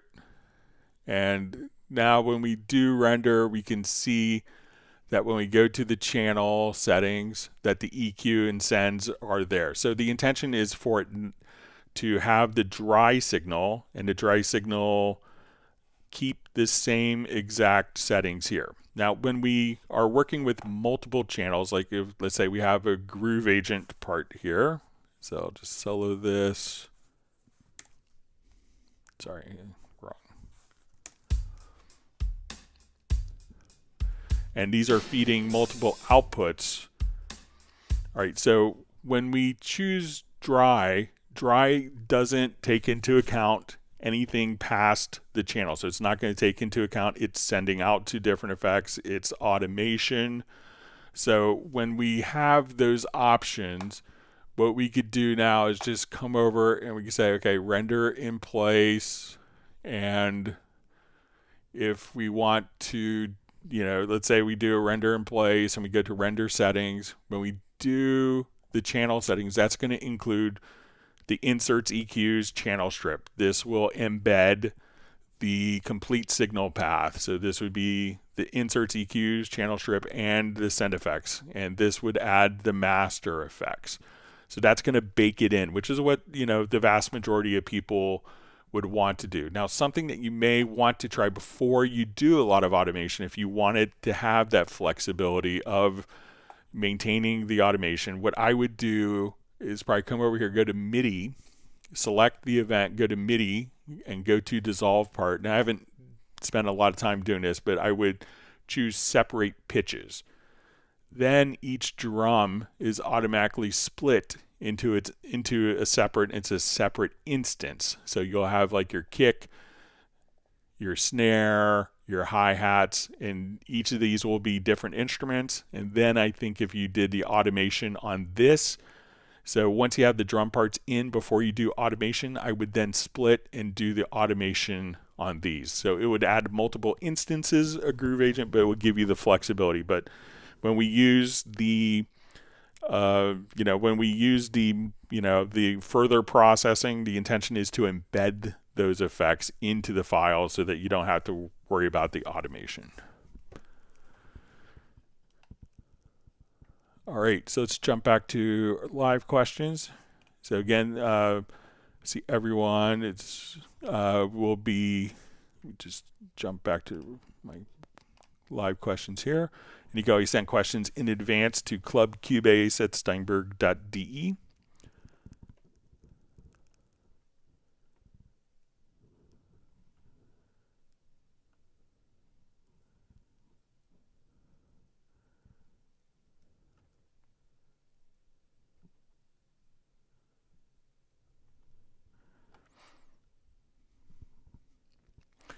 All right, so we see Daniel says, I found it finally. The thing is called outputs. In Kontakt, there could be 16. You can have like 16 drums. Let's say, does it really load? Only one instance to memory. I don't have a high-end PC. So generally, if you have like multiple outputs, it's going to be taking the same amount of information in memory for the samples, but it's just sending the output of the different samples to different outputs. So that shouldn't take any more additional memory for you.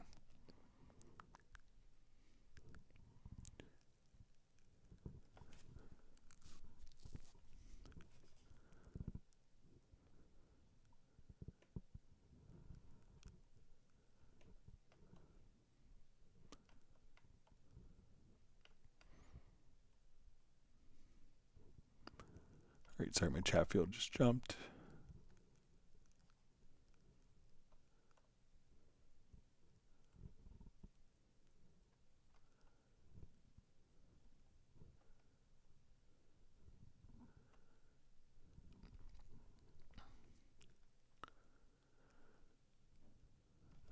All right, so we see, hi Greg, any news on floating point denormalization? So I had a meeting this week scheduled and got postponed until Monday, so I'll be doing that. And see another question, will Cubase support clap? So I don't think so. I don't think there's much that's offered in clap that's not already available in VST3, and VST3 is the most widely used plugin format already. So it seems like a lot of things in clap have, that I see kind of touted as being advantageous are already available in VST3, but maybe not utilized by third-party developers.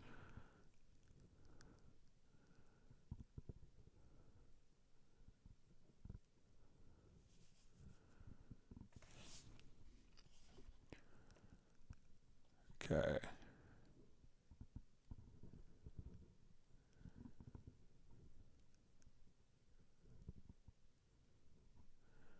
All right, wonderful to see David M. joining us from Liverpool. Has been traveling, better late that never hit the like button can watch everything tomorrow. Glad you made it. All right, Gareth says, Groove Agent is marvelous.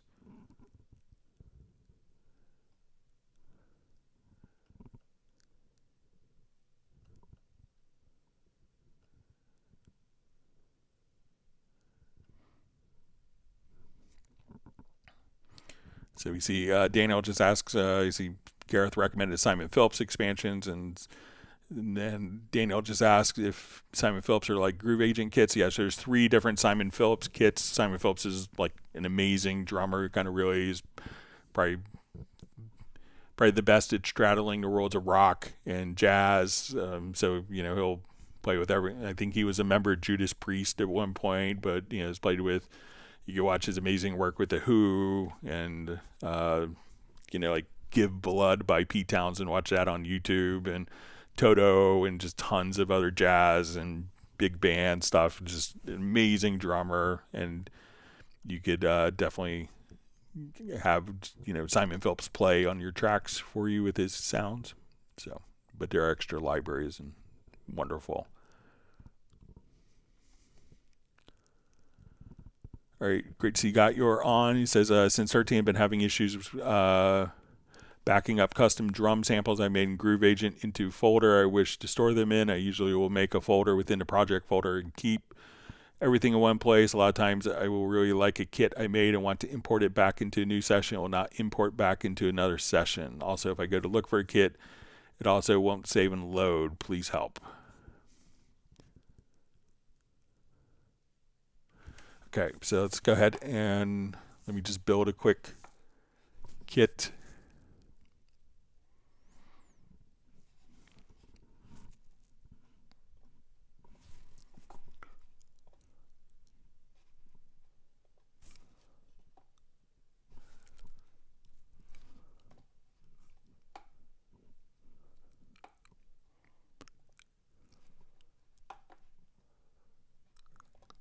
Sorry, let me just add a quick instrument track.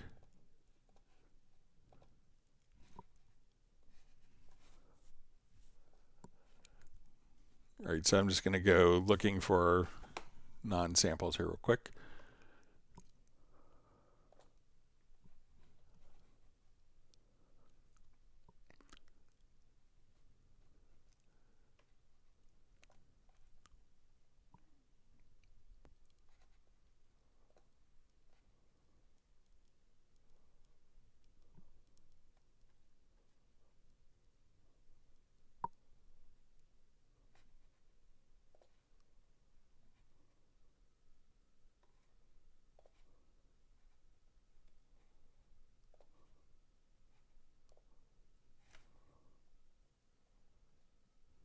All right, so let me just grab some different snares.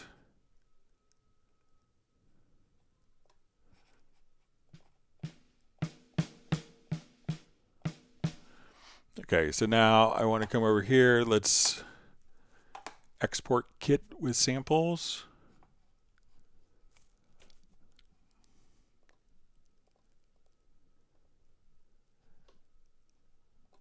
All right, and let's put it on desktop.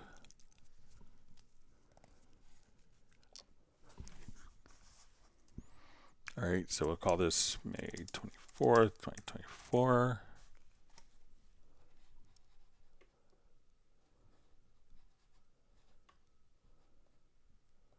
We're gonna add a new folder.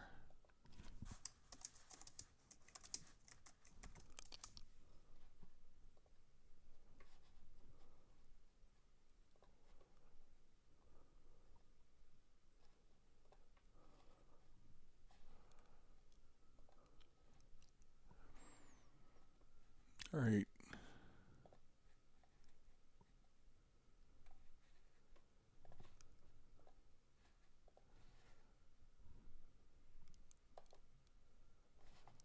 All right, so we saved that. Now we'll come over. Let's get to our VSTI. We'll come over here to media. Let me just jump home. We'll go to user presets, VST instruments. close this.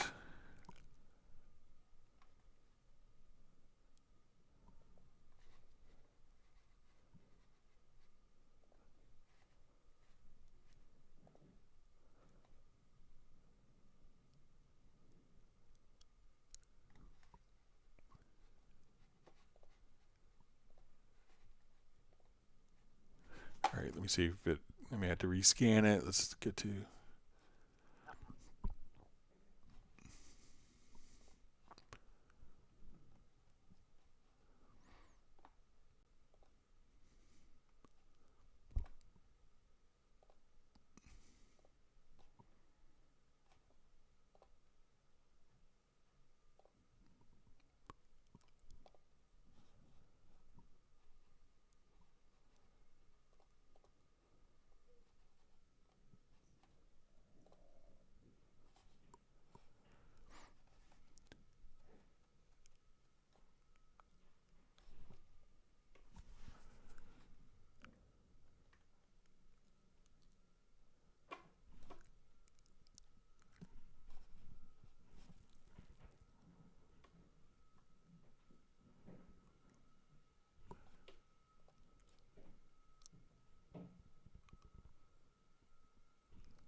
Just pop over here, so just.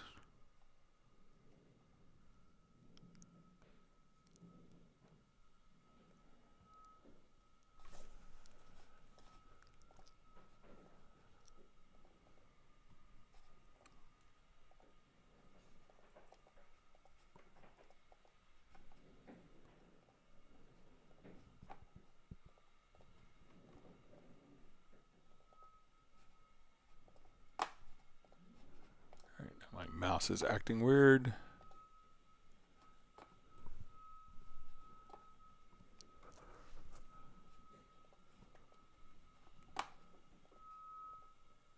Okay.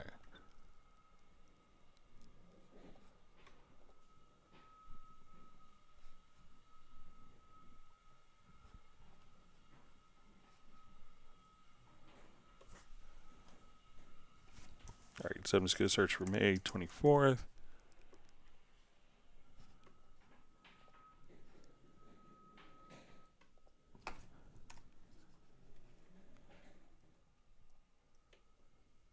All right, let me just make sure I'll try exporting kit with samples again.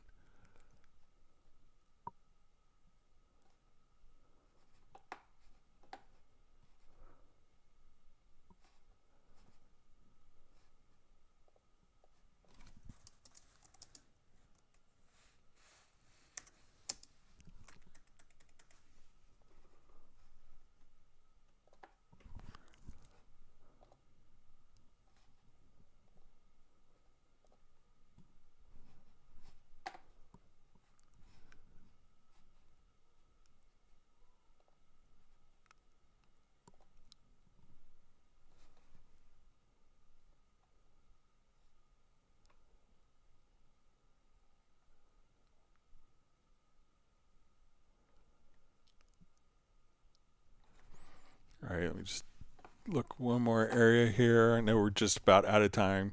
So I am out of time, but I'll do this on next Friday's live stream.